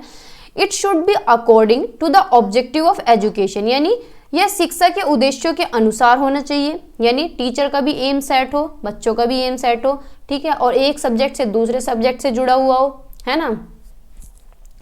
इट शुड बी एम्बिशियस, ये बहुत इंपॉर्टेंट वर्ड है भाई, बहुत ज्यादा। इट शुड बी एम्बिशियस, यानी किस तरह से पढ़ाना है, करिकुलम कैसा होना चाहिए, हायर एम अचीव होना चाहिए, हायर एम की तरफ गोल होना चाहिए, यानी अचीव हायर एम की तरफ होना चाहिए। जो भी अचीव कर रहे हैं कैसा होना चाहिए, हायर एम होना चाहिए, ना कि नैरो एम हो। ठीक है, एम्बिशियस का मतलब है उच्च लक्ष्य हो, है ना। यह महत्वाकांक्षी होना चाहिए अर्थात इसे संकीर्ण लक्ष्यों की बजाय उच्च लक्ष्य प्राप्त करना चाहिए, यानी उच्च लक्ष्य प्राप्त की तरफ हो, ठीक है, यानी एम्बिशियस हो, हाई लेवल तरफ हो, है ना, हायर एम हो, ठीक है। It should B coherent in the sense that a variety of methods and skills related with arithmetic, algebra, geometry cohere into an ability to address problems that come from science and social science in high school। मैं मतलब बताती हूँ क्या है। Coherent का मतलब है, को का मतलब होता है ऐड करना, को का मतलब होता है ऐड करना। तो कोहेरेंट का मतलब क्या है, जितने भी तरीके हैं, जितने भी मेथड्स हैं, जितने भी सब्जेक्ट हैं, सब एक दूसरे से रिलेट करके पढ़ाएं। सारी जितने भी सब्जेक्ट हैं या फिर मैथ के टॉपिक मान लो तो सारों को क्या है, एक दूसरे से रिलेट करके पढ़ाएं, कोहेरेंट करके पढ़ाएं। जैसे कि परसेंटेज पढ़ा रहे हैं तो डेसिमल भी पढ़ाना जरूरी है, प्रॉफिट लॉस भी उसके अंदर ही, मतलब ये सारे क्या है, एक दूसरे से जुड़े हुए, एक दूसरे से कोहेरेंट है, ठीक है। यह इस अर्थ में सुसंगत होना चाहिए कि अंकगणित, बीजगणित, ज्योमेट्री आदि से संबंधित विभिन्न तरीके और कौशल समस्याओं का समाधान करने की क्षमता से जुड़े हों, ठीक है, कि एक सब्जेक्ट को दूसरे सब्जेक्ट से रिलेट कर लें, बच्चे को इंटरेस्ट भी आएगा और सॉल्यूशंस भी मिलेंगे, है ना, ठीक है। आगे चलते हैं। नेचर कैसा होना चाहिए मैथ का, हायरार्किकल नेचर होना चाहिए। हायरार्किकल का मतलब क्या है भाई, हम बच्चे को शेप सिखा रहे हैं, फर्स्ट सेकंड क्लास में, थर्ड क्लास में बच्चा शेप सीख जाता है, कोई भी ज्योमेट्री की, ट्रायंगल, रेक्टेंगल, स्क्वायर, है ना। तो फिर धीरे धीरे क्या है, फिर वर्ड प्रॉब्लम आते हैं, यानी लैंग्वेज वाले क्वेश्चन आने शुरू हो जाते हैं, फिर धीरे धीरे और थोड़े हाई लेवल के आ जाते हैं, फिर और हाई लेवल आ जाते हैं, यानी एक क्रम में चलता है, ऐसे क्रम में चलता है ना, एक हायरार्की है मैथ की, ठीक है। तो मैथ का नेचर कैसा है, हायरार्किकल है, यानी पद्मानुक्रम है। Taught in a predefined order like first teaching of algebra, फिर geometry and calculus are taught, यानी क्या है, स्टेज बाय स्टेज बच्चे को पढ़ाना है, जैसे कि बच्चे का ग्रोथ होता है ना स्टेज बाय स्टेज, इसी तरह से कैसे पढ़ाना है मैथ को, हायरार्की में, नेचर वाइज, ठीक है, पदानुक्रम के अनुसार, ठीक है, पूर्व निर्धारित क्रम में पढ़ाया जाता है, जैसे बीजगणित, त्रिकोणमिति और कलन का पहला सेक्शन पढ़ाया जाता है, यानी पहले ये पढ़ाए जाते हैं, फिर आगे हाई लेवल तक चले जाएं, ठीक है। School mathematics must be activity oriented, school का जो गणित है वो कैसा होना चाहिए, एक्टिविटी ओरिएंटेड होना चाहिए, गतिविधि उन्मुख होना चाहिए, यानी ज़्यादा से ज़्यादा एक्टिविटीज़ कराएं बच्चों को, क्या है, मैथमेटिकल क्विजेज लेके जाएं, मैथमेटिकल क्विजेज कराएं, मैथमेटिकल म्यूजियम्स लेके जाएं, जैसे साइंस म्यूजियम है ऐसे मैथमेटिकल म्यूजियम्स लेके जाएं, है ना, ट्रिप लेके जाएं बच्चों की, ठीक है, लेकिन लेके जाएं मैथ से रिलेटेड, ऐसे नहीं मजे कर रहे हैं, ठीक है। तो एक्टिविटीज ज्यादा से ज्यादा कराएं, क्लास में इस तरह का मटेरियल दिखाएं, टच एंड फील, जिससे कि बच्चे पढ़ सकें, ठीक है। It should be related with the realities of life, कैसे पढ़ाना है, कैसे रिलेट करना है, बच्चे के दैनिक जीवन से रिलेट करना है, बच्चे की रोजमर्रा की जिंदगी से रिलेट करना है, कुछ भी पढ़ा रहे हो तुम बच्चे से रिलेट कर दो, देखो बच्चे को कितनी अच्छी तरह समझ आएगा, है ना। इसे जीवन की वास्तविकताओं से जोड़ा जाना चाहिए, ठीक है। It should give importance to child not the subject, यानी हमें क्या करना है भाई, हमें बच्चे को इम्पोर्टेंस देनी है, ना कि सब्जेक्ट को। भाई हम क्या है, आ रहे हैं क्लास में, फॉर्मूला लिखा, क्वेश्चन लिखे, पूरा सोल्व करा और चले गए, हमें ये नहीं करना, हमें बच्चे पे ध्यान देना है, ना कि प्रोसेस पे ध्यान देना है, ठीक है। यानी हमें क्या करना है, कंसेप्चुअल नॉलेज पे फोकस करना है, ना कि सब्जेक्ट पे, कंसेप्चुअल नॉलेज पे फोकस करना है, ना कि प्रोसीजर नॉलेज पे, ठीक है। ये पॉइंट मैं लिख देती हूँ, प्रोसीजर नॉलेज पे हमें फोकस नहीं करना है, हमें बच्चे के कंसेप्ट पे फोकस करना है, बच्चे पे फोकस करना है, ना कि खाली सब्जेक्ट पे फोकस करना है, ठीक है। और पढ़ाना कैसे है, रियल लाइफ रिलेट से, ठीक है। मैथ जो होना चाहिए, it should not be meant only for the preparation of higher secondary and university education, ऐसा नहीं है कि मैथ जो पढ़ा रहे हैं वो हायर लेवल की वजह से पढ़ाएं, हायर लेवल से रिलेट करें या फिर सेकेंडरी एजुकेशन में रिलेट करें, भाई कि पढ़ लो तुम्हारे कॉलेज में काम आएगा ये मैथ, तुम्हारी 11th-12th में काम आएगा, जैसे होता है सच्चाई में, सच्चाई तो यही है। लेकिन सीटेट के अगर देखे जाएं तो करिकुलम एनसीएफ का कैसा होना चाहिए कि क्या है, हमें बच्चे को हायर सेकेंडरी के लिए या यूनिवर्सिटी एजुकेशन के लिए मैथ नहीं पढ़ाना है, ठीक है। तो यह केवल उच्च माध्यमिक या विश्वविद्यालय शिक्षा की तैयारी के लिए नहीं होना चाहिए, ठीक है, मतलब मेन फोकस इसका वो नहीं होना चाहिए। फिर है स्टेप्स ऑफ मेकिंग करिकुलम, यानी पाठ्यचर्या बनाने के चरण, क्या क्या चरण है देखते हैं। फर्स्ट है डिटरमाइनिंग ऑब्जेक्टिव, यानी ऑब्जेक्टिव सेट करना, क्या उद्देश्य है, कैसे कैसे मटेरियल क्या करना है ना, पूरा प्लानिंग करनी। Selection and organisation of learning material, कि किस तरह से मटेरियल सेलेक्ट करना है और क्या क्या मटेरियल सेलेक्ट करना है, किस तरह से ऑर्गेनाइज करना है, किस तरह से पढ़ाना है, ठीक है।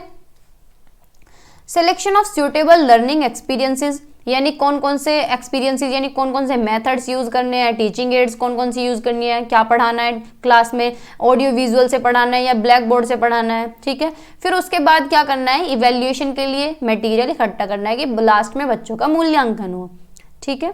तो इन्हें क्या है, सीरीज में पूछ सकता है। आगे चलते हैं। फिर एनसीएफ 2005 ने कुछ पॉइंट्स रिकमेंड किए हैं कि मैथ की प्रॉब्लम को किस तरह से सोल्व किया जाए, ठीक है। मैथ को किस तरह से सोल्व किया जाए, मैथ की जो समस्याएं हैं उन्हें कैसे सुलझाया जाए, देखते हैं।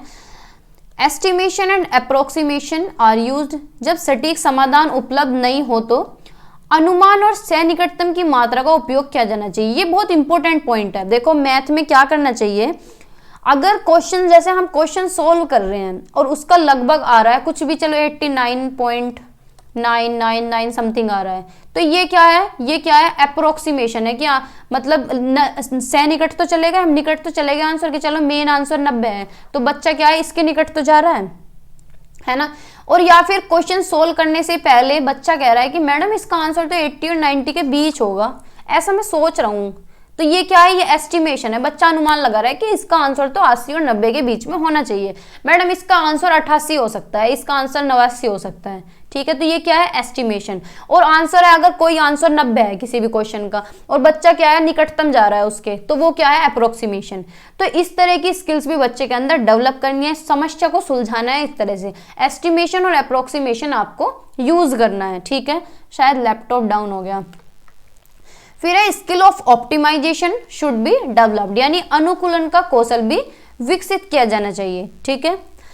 यानी ऑप्टिमाइजेशन क्या है, जो बिल्कुल सही तरीका हो, बढ़िया तरीका हो, वो मैथ में यूज करें। जैसे कि हम जब एमसीक्यू क्वेश्चन करते हैं तो हम ऑप्शंस के पास जाते हैं जो बेस्ट ऑप्शन होता है, ठीक है। तो ऑप्टिमाइजेशन का मतलब है कि बेस्ट तरीका लगाएं, बेस्ट मेथड हो, बेस्ट मतलब बेस्ट अपना बेस्ट दे सकें, क्वेश्चन को इस तरह से करें, ठीक है। तो ये क्या है, इस तरह की स्किल्स भी बच्चे के अंदर डेवलप होनी चाहिए कि बच्चा क्या है, कोशिश करे ज्यादा से ज्यादा अच्छा तरीका लगाने का, ठीक है। Develop the skills of visualisation and representation, शिक्षार्थियों के बीच विजुअलाइजेशन और प्रतिनिधित्व का कौशल का भी विकास करें। बच्चा क्या है, रिप्रेजेंट करे, विजुअलाइजेशन करे, हम अपने दिमाग में कुछ भी इमेज सी बना ले, ठीक है, कि इस तरह से होगा, हाँ इस तरह से होगा, जैसे करते हैं क्वेश्चंस को, जैसे कि एग्जाम सेंटर में बैठ के करते हैं, है ना। Representation can be developed through quantities, shapes and forms. Representation कैसे आएगा दिमाग में, कैसे डेवलप होगी ये स्किल, क्वांटिटी यानी मात्रात्मक, हम कुछ भी पढ़ रहे हैं, मात्रा पढ़ रहे हैं, शेप्स पढ़ रहे हैं, कोई भी ट्राइंगल, रेक्टेंगल, स्क्वायर, पैरेललोग्राम, ठीक है, तो उससे आ सकता है। कोई भी फॉर्म्स पढ़ रहे हैं तो उससे क्या है, रिप्रेजेंटेशन हमारे अंदर डेवलप होगा, यानी बच्चे के अंदर, ठीक है। सच representation encourages visualization and develops the abilities of imagination and reasoning, यानी इससे क्या होगा, बच्चे के अंदर इमेजिनेशन भी आएगी, रीजनिंग भी लगाना बच्चा सीखेगा, ठीक है। तो ये क्या है, ये मैथ के बहुत इंपॉर्टेंट वर्ड है, estimation, approximation, optimisation, representation, visualisation, reasoning, imagination, ये बहुत अच्छे वर्ड हैं, ऑप्शन में सीधे रखे मिलते हैं, ठीक है। आगे देखते हैं और क्या एम होना चाहिए, shifting from achieving narrow goals to higher aim, यानी हायर गोल की तरफ जाना चाहिए। उद्देश्य क्या होना चाहिए, उच्च उद्देश्य होना चाहिए, मोटिवेटेड रहना चाहिए बच्चा, ठीक है। Mathematical, that is mathematical content to mathematical learning environment. Higher goal कैसा होना चाहिए कि सिर्फ कंटेंट पे फोकस नहीं होना चाहिए बच्चे का, लर्निंग एनवायरनमेंट पे फोकस होना चाहिए कि कंटेंट से लर्निंग एनवायरनमेंट की तरफ लेके जाए मैथ को, ठीक है। कंटेंट पे ही फोकस ना करे, यानी कंसेप्चुअल नॉलेज पे फोकस करे, कंसेप्ट क्लियर करे, ठीक है। Folk algorithm should also developed among learners. Folk algorithm क्या होता है कि बच्चों के अंदर ये स्किल भी डेवलप होनी चाहिए। फोक एल्गोरिथम क्या होता है बताती हूँ अभी। फोक एल्गोरिथम होता है भाई, चलो पहले जमाने की ले लो या कुछ आज के टाइम में भी है, कुछ ऐसे आदमी होते हैं जो अनपढ़ होते हैं, जिन्होंने पढ़ाई बिल्कुल भी नहीं की होती, स्कूल में कभी गए नहीं होते, लेकिन उनका मैथ बहुत गजब होता है, ठीक है। तो क्या होता है कि ये इसे फोक एल्गोरिथम बोलते हैं, क्योंकि वो जैसे कोई शॉपकीपर है तो वो अनपढ़ है, वो इतना बढ़िया मैथ लगा रहा है, तो उसके अंदर जो स्किल है ना, जो उसके अंदर मेथड है, जो मैथ को वो तरीके से यूज कर रहा है, भाई कहीं भी उसकी गड़बड़ नहीं हो रही, ना प्लस में गड़बड़ हो रही, इतने रुपए का सामान हुआ, लाखों का हिसाब ऐसे चुटकियों में उंगलियों पे लगा देता है, ठीक है। तो उसे बोलते हैं फोक एल्गोरिथम, यानी जो पुराने जमाने के आदमी हैं, कोई भी यहाँ अनपढ़ है, उन्हें पढ़े लिखे नहीं है, जो वो मैथ यूज करते हैं वो फोक एल्गोरिथम है। तो क्लास में क्या है, फोक एल्गोरिथम जैसा कंसेप्ट भी यूज करना चाहिए। बच्चों के अंदर भी ये स्किल्स डेवलप करें कि बच्चे क्या है माइंड में क्वेश्चन को सोल्व कर दें, या फिर प्लस प्लस ऐसे ही दिमाग में कर दें। ठीक है, तो ये भी बच्चों के अंदर डेवलप होना चाहिए। ठीक है, आई होप आपको ये समझ आया होगा, है ना। बताइए आया या नहीं आया, कोशिश तो खूब की है। मैपिंग क्या होता है, मैपिंग प्रतिचित्रण, मैपिंग से भी क्वेश्चन आता है, एक क्वेश्चन तो हमेशा आता है मैथ में। ठीक है, इसमें डायग्राम बनाते हैं जिससे स्थानिक चिंतन के साथ अनुपात विवेचन को प्रोत्साहित करता है। यानी क्या होता है, इसमें एक डायग्राम होता है। देखो मैं बताऊं, सिंपल बात है, मैपिंग क्या होता है, ये मैपिंग है, कुछ भी है, यानी सारे जितने भी टॉपिक है मैथ के वे सारे जुड़े हुए हैं, मैथ के ब्रांचेस, मैथ के टॉपिक सारे क्या है, एक जाल सा बुन रहा है। ये क्या है, एक प्रतिचित्रण है। इसी में अलजेब्रा आ गया, अलजेब्रा की ब्रांच बन गई, इसी से जुड़ा हुआ कुछ भी ज्योमेट्री आ गया। ठीक है, इधर जुड़ा हुआ कुछ भी अर्थमेटिक आ गया।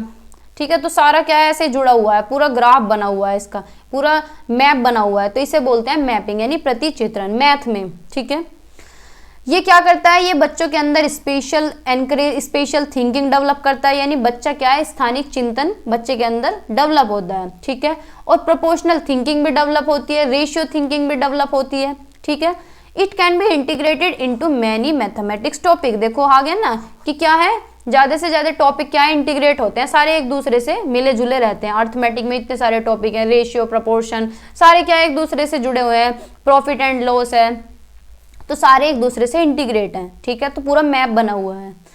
Mapping forms the basis for many topics in higher mathematics. मानचित्र क्या है, उच्च गणित में कई विषयों का आधार भी बनता है। भाई सारे एक दूसरे से जुड़े हुए हैं, तो उच्च जो हायर मैथमेटिक है उसका भी बेस बनेगा, है ना। तो सब टॉपिक एक दूसरे से, सब चैप्टर, सब यूनिट, पूरा क्या है जाल सा बुन रहा है। ठीक है, तो ये बोलते हैं मैपिंग। फिर है जियो बोर्ड यानी भू बोर्ड, इससे भी क्वेश्चन आता है, इंपॉर्टेंट है काफी। ये क्या होता है, ये एक लकड़ी का बॉक्स सा है, लकड़ी की फट्टी सी है, कोई भी लकड़ी की इस तरह की फट्टी है, अपने घर में बना लेना चाहे एक्सपेरिमेंट के लिए, छोटे बच्चे जिनके घर में हो।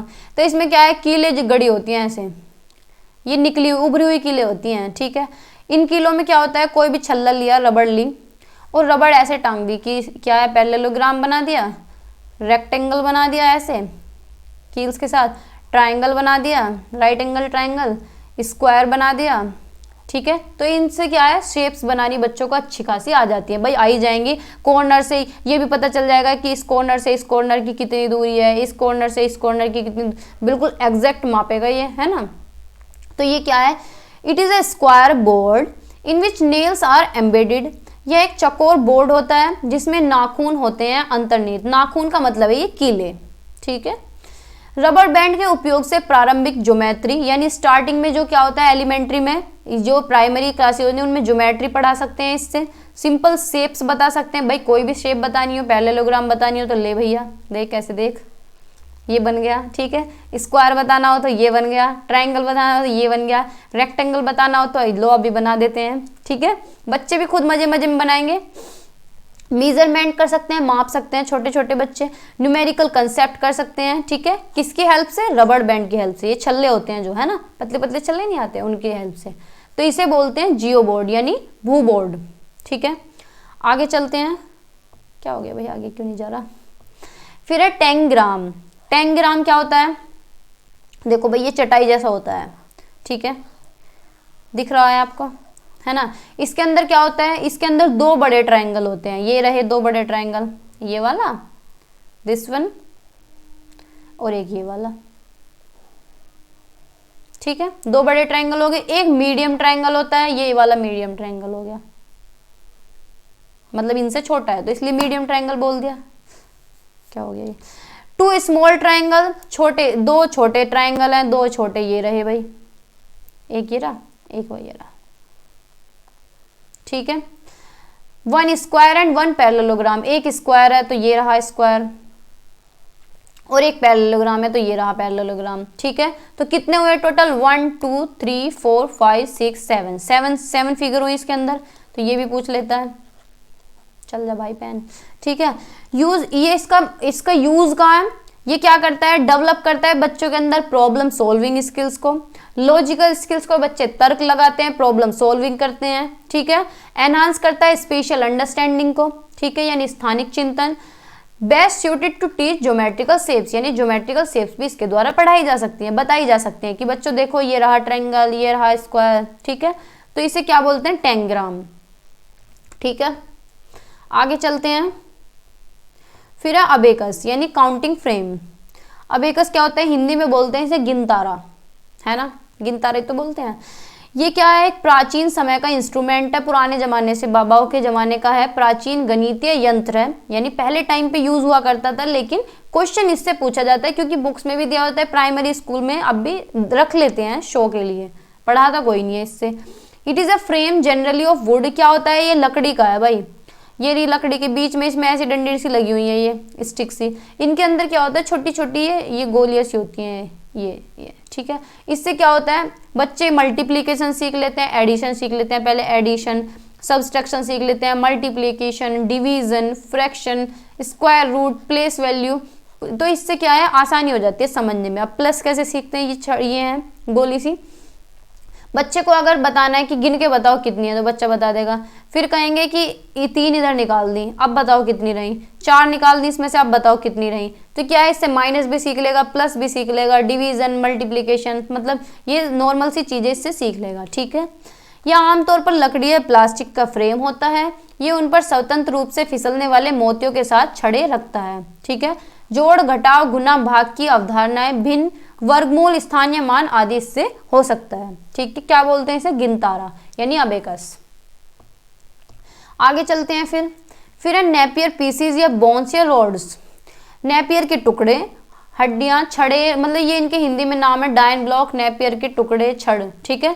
ये किसने दिया है, जॉन नेपियर ने दिया है। These are numbered rods which can be use for multiplication, ये नंबर लिखे हुए हैं, ये मल्टीप्लीकेशन में काम आते हैं, 2 से 9 तक की मल्टीप्लीकेशन, ये रहा 2 से 9 तक दिए गए हैं, तो इसमें मल्टीप्लाई ऐसे कर सकते हैं, ठीक है। फिर है डाइंस ब्लॉक। डाइंस ब्लॉक क्या है, दीज आर मैनिपुलेटिव टूल्स, यानी जोड़ तोड़ करने वाले उपकरण है, use to teach basic addition, subtraction, counting, place value and multiplication, जिनका उपयोग बुनियादी जोड़, घटाव, गिनती, स्थानीय मान और गुना सिखाने के लिए किया जाता है, ठीक है। ये क्या है, ये ब्लॉक्स होते हैं, डाइंस ब्लॉक होती हैं, छड़ियाँ सी, इनसे सिखाते हैं कि ये इतने हो गए, इतने नंबर हो गए, ये छड़ियाँ, ठीक है। ये प्लस भी सिखा देते हैं, माइनस भी इससे सिखाते हैं, multiplication, place value, face value, देखो यहाँ बता देगा कि ये 1s है, ये 10s है, ये 100 है, ये 1000 है, ठीक है। तो इसे बोलते हैं डाइंस ब्लॉक। अब कुछ क्वेश्चंस हैं, फिर नेक्स्ट टॉपिक इन क्वेश्चंस के बाद है। बताइएगा question, use of abacus in class 2 does not help the student to. कक्षा 2 में अबेकस का प्रयोग डैश में विद्यार्थियों की सहायता नहीं करता, किस में सहायता नहीं करता abacus. Read the number without error, कि भाई हम नंबर भी पढ़ सकते हैं बिना एरर के, गिनती कर सकते हैं, इतनी सारी इसमें गोलियां हैं, तो ये बात तो ठीक है। Right the numeral equivalent of number given in words, कि भाई ऐसे लिखा है 100, तो उसे कैसे पढ़ लेंगे भाई इसमें, ठीक है, वर्ड्स में कैसे इसे न्यूमरल में इसे चेंज कर देंगे उसके द्वारा, तो ये तो नहीं हो पाएगा। अटेन परफेक्शन इन काउंटिंग, ये भी बात ठीक है कि भाई काउंटिंग भी आ जाएंगी। Understanding the significance of place value, कि भाई उसमें लिखा, हमने पढ़ा था कि प्लेस वैल्यू का भी महत्व समझा सकता है वो, तो ये नहीं बता सकता, तो बी ऑप्शन हमारा करेक्ट है कि शब्दों में दी गई संख्याओं के समान संख्यांक लिखने, ये नहीं कर सकते हम उसमें, ठीक है, तो बी ऑप्शन हमारा करेक्ट है, ठीक है। आगे चलते हैं, बताइए next question, at primary level use of tangram, dot paper, patterns help the student to, अभी पीछे पढ़ा है हमने, तो ये कहाँ मदद करता है, शिक्षार्थियों की क्या सहायता करता है। एनहांस स्पेशल अंडरस्टैंडिंग एबिलिटी, तो ये तो हमने पढ़ा था कि स्थानिक समझ की विकसित करता है, योग्यता में वृद्धि करता है। Develop sense of comparing number, number कैसे कंपेयर करेंगे उसमें। इज स्ट्रेंथन कैलकुलेशन स्किल, या फिर अंडरस्टैंडिंग बेसिक ऑपरेशंस, तो बताइए कौन सा एक ऑप्शन इसमें होगा। क्या करता है बच्चों की, कहाँ मदद करता है ये टेंग्राम, तो ये करता है स्पेशल अंडरस्टैंडिंग एबिलिटी, यानी क्या बढ़ाता है, स्थानिक समझ बच्चों की बढ़ाता है, स्थानिक समझ गई योग्यता में वृद्धि करता है, ठीक है, तो फर्स्ट ऑप्शन हमारा करेक्ट है। ठीक है, आगे चलते हैं। भाई टैंग्राम में हमने इमेजेस ही तो पढ़ी थी, तो इससे क्या है, बच्चों की स्पेशल अंडरस्टैंडिंग ही तो बढ़ती है ना। फिर है question number 13, the most appropriate tool to expose the student of class second to plane figures its vertices and edge is. कक्षा सेकंड के शिक्षकों का सरल आकृतियों, उसके लंबे और किनारों से परिचय कराने का सबसे उत्तम उपकरण है। तो बताइए क्या होगा। नर्सरी क्लास की बात हो रही है, कक्षा सेकंड की हो रही है, sorry. Nets of 3D solids, भाई 3D इमेज तो शायद नहीं हम पढ़ते, छोटी क्लासेस में थोड़ी ना पढ़ते हैं, 2D पढ़ते हैं। क्यूब्स तो ये भी नहीं पढ़ेंगे। ब्लैक बोर्ड सरफेस, श्यामपट्ट या फिर जियो बोर्ड। तो बताइए जियो बोर्ड होगा या फिर श्यामपट्ट होगा या फिर क्यूब होगा या 3D सॉलिड्स के नोट्स होंगे। क्या करने के लिए, फिर वर्टिसेस और एजेस बताने के लिए, मतलब इनके ये बताने के लिए। बताइए तो कौन सा ऑप्शन होगा। तो फोर्थ ऑप्शन हमारा ठीक होगा, ये हम जियो बोर्ड में पढ़ सकते हैं। ठीक है, किसमें, जियो बोर्ड में। ठीक है, तो फोर्थ ऑप्शन हमारा करेक्ट है। ठीक है, आगे चलते हैं। नेक्स्ट क्वेश्चन में बताइएगा, विच one of the following is the most important characteristic of a good mathematics text book eight primary level. देखो अगर ये आप बाद में भी देखते हैं वीडियो, तो पता क्या किया करें, क्वेश्चन को जैसे मैं पढ़ रही हूँ तो स्टॉप कर दिया करें, खुद पढ़ें, उसका आंसर दें, उसके बाद सुने। ठीक है, तो इससे आपका फायदा होगा। एट प्राइमरी लेवल, प्राथमिक स्तर पर गणित की एक अच्छी पाठ्य पुस्तक की सबसे महत्वपूर्ण विशेषता निम्नलिखित में से कौन सी है। बताइए क्या एक अच्छी टेक्स्ट बुक हो सकती है। Concept should be introduce through context, कि जो उसमें अवधारणाएं हैं वो बच्चों के या संदर्भ में बताएं, संदर्भ के माध्यम से पेश किया जाना चाहिए। या फिर it should only contain numerous questions for practice, कि उसके अंदर बहुत सारे क्वेश्चन हो जिससे कि बच्चे प्रैक्टिस कर सकें। तो क्या ये ऑप्शन होगा।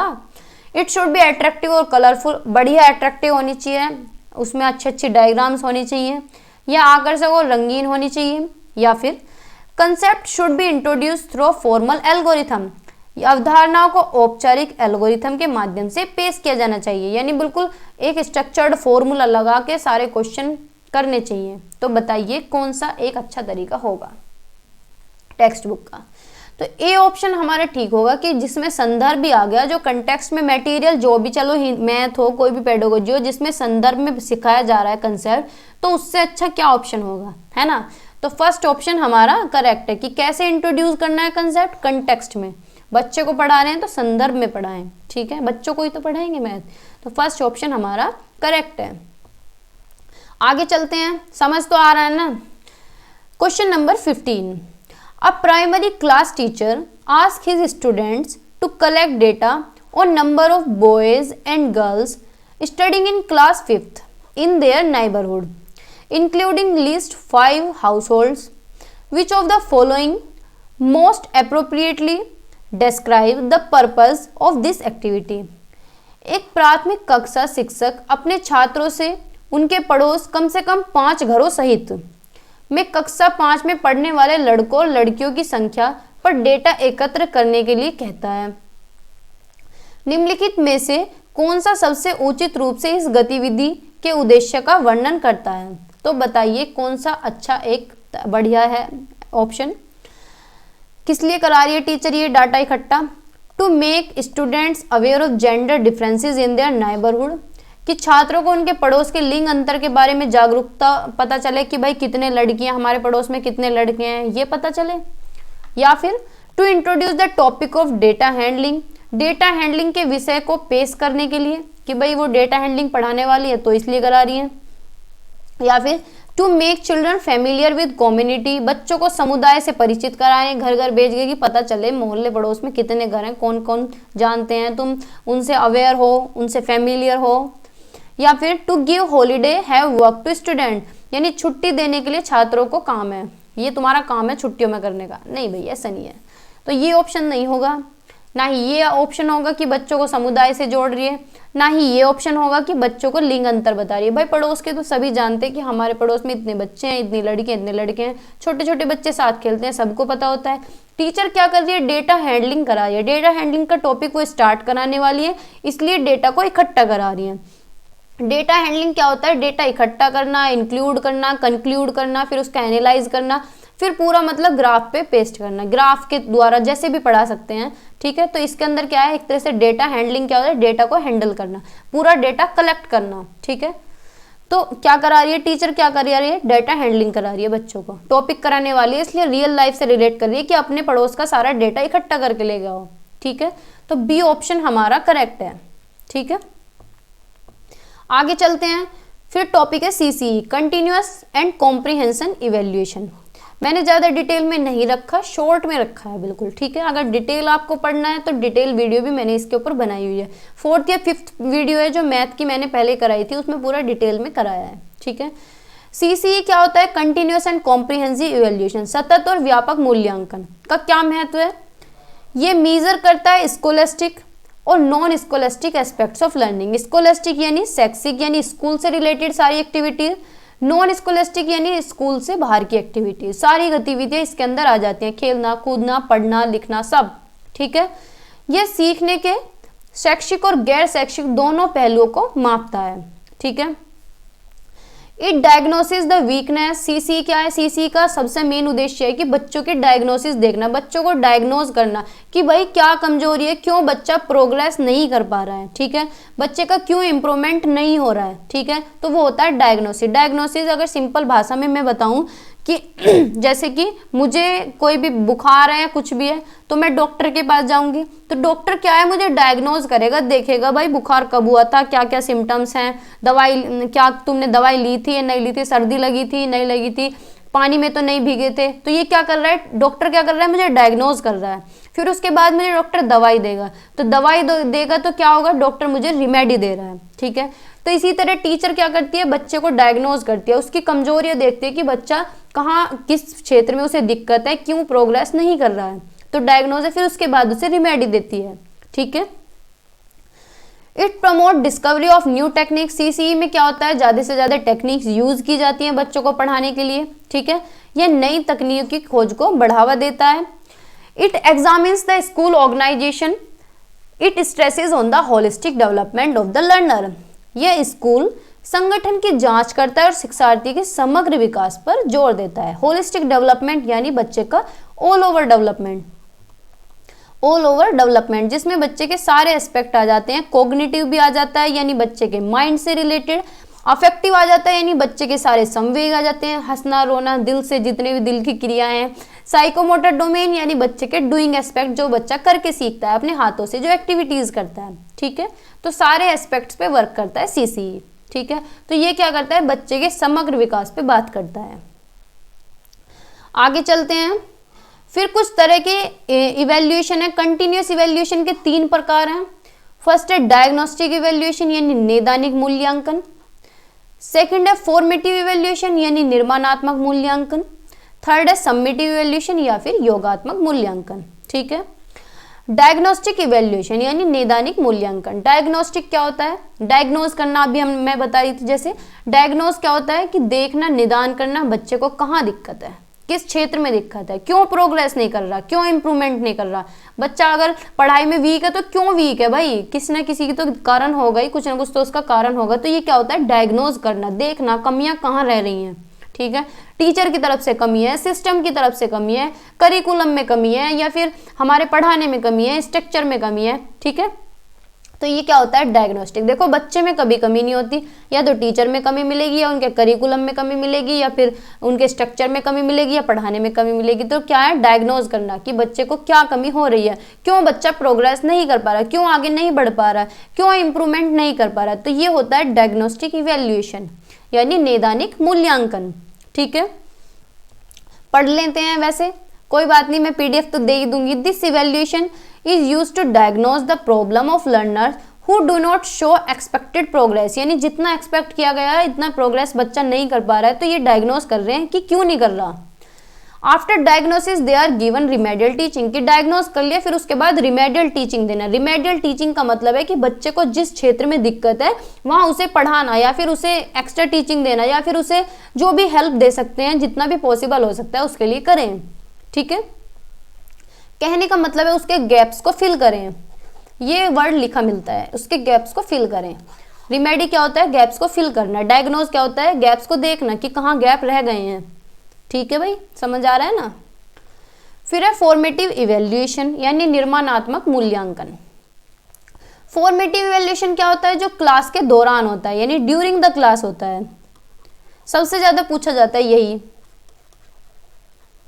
ठीक है, यानी क्लास के दौरान जो टेस्ट होते हैं, जो एग्जाम होते हैं, जो कुछ भी इवेल्युएशन क्लास के दौरान हो रहा है, जो असेसमेंट क्लास के दौरान हो रहा है, यूनिट टेस्ट हुए, मंथली टेस्ट हुए, वीकली टेस्ट हुए, तो वे क्या होते हैं, फॉर्मेटिव इवेल्युएशन के अंदर आते हैं। ठीक है, जैसे कि होम असाइनमेंट है, क्लास टेस्ट है, क्विज़ हैं, तो ये सारे इसी इवेल्युएशन के अंदर आ जाते हैं। डेली टेस्ट होना, ठीक है, रोज की रोज, मतलब कुछ भी टीचर पढ़ा रही है और साथ के साथ उसका मूल्यांकन कर दिया, तो वो क्या है, फॉर्मेटिव इवेल्युएशन। ठीक है, फिर है सम्मेटिव इवेल्युएशन यानी योगात्मक मूल्यांकन। सम्मेटिव क्या होता है, नाम से पता चल रहा है, सम यानी पूरी साल का सम एकदम, यानी लास्ट में होता है, ये end of the year, end of the year होता है, या and term examination, final examination. ठीक है, लास्ट पेपर जो होते हैं, जैसे बीएड के होते हैं कि पूरी साल चाहे कुछ ना करो, लास्ट में क्या है, सम्मेटिव इवेल्युएशन होता है कि भाई इसके इतने नंबर आ गए। ठीक है, it is done at the end of teaching session, जब पूरा पढ़ा दिया, सारी किताब कंप्लीट करवा दी, उसके बाद पेपर लेना। It measures the progress of learning and scholastic achievement, यानी बच्चे की है लर्निंग चेक करने के लिए, स्कोलेस्टिक अचीवमेंट की कितना उसने अचीव किया है पूरी साल में, वो उसका पूरा आकलन होता है पूरी एक साल का। ठीक है, लेकिन अच्छा जो तरीका है वो है फॉर्मेटिव इवेल्युएशन, क्योंकि फॉर्मेटिव इवेल्युएशन में क्या होता है, साथ के साथ पढ़ाया, साथ के साथ टेस्ट ले लिया, मूल्यांकन ले लिया, पता चल गया कि कहाँ कमी है तो साथ के साथ रिमेडी भी दे दी, तो फॉर्मेटिव इवेल्युएशन अच्छा है। ठीक है, फिर कुछ क्वेश्चन हैं, बताइए। विच one of the following is most important characteristic of a good mathematics text book eight primary level. प्राथमिक स्तर पर गणित की एक अच्छी पाठ्यपुस्तक की सबसे महत्वपूर्ण विशेषता निम्नलिखित में से कौन सी है, बताइए। Concept should be introduce through context, अवधारणाओं को संदर्भों के माध्यम से पेश किया जाना चाहिए, या फिर it should only contain numerous questions for practice, कि उसके अंदर क्वेश्चंस होने चाहिए प्रैक्टिस करने के लिए, बहुत सारे अभ्यास करने के लिए, या फिर it should be attractive and colourful, यह आकर्षक और रंगीन होनी चाहिए, या फिर concept should be introduce through formal algorithm, अवधारणाओं को औपचारिक एल्गोरिथम के माध्यम से पेश किया जाना चाहिए। तो बताइए कौन सा ऑप्शन होगा।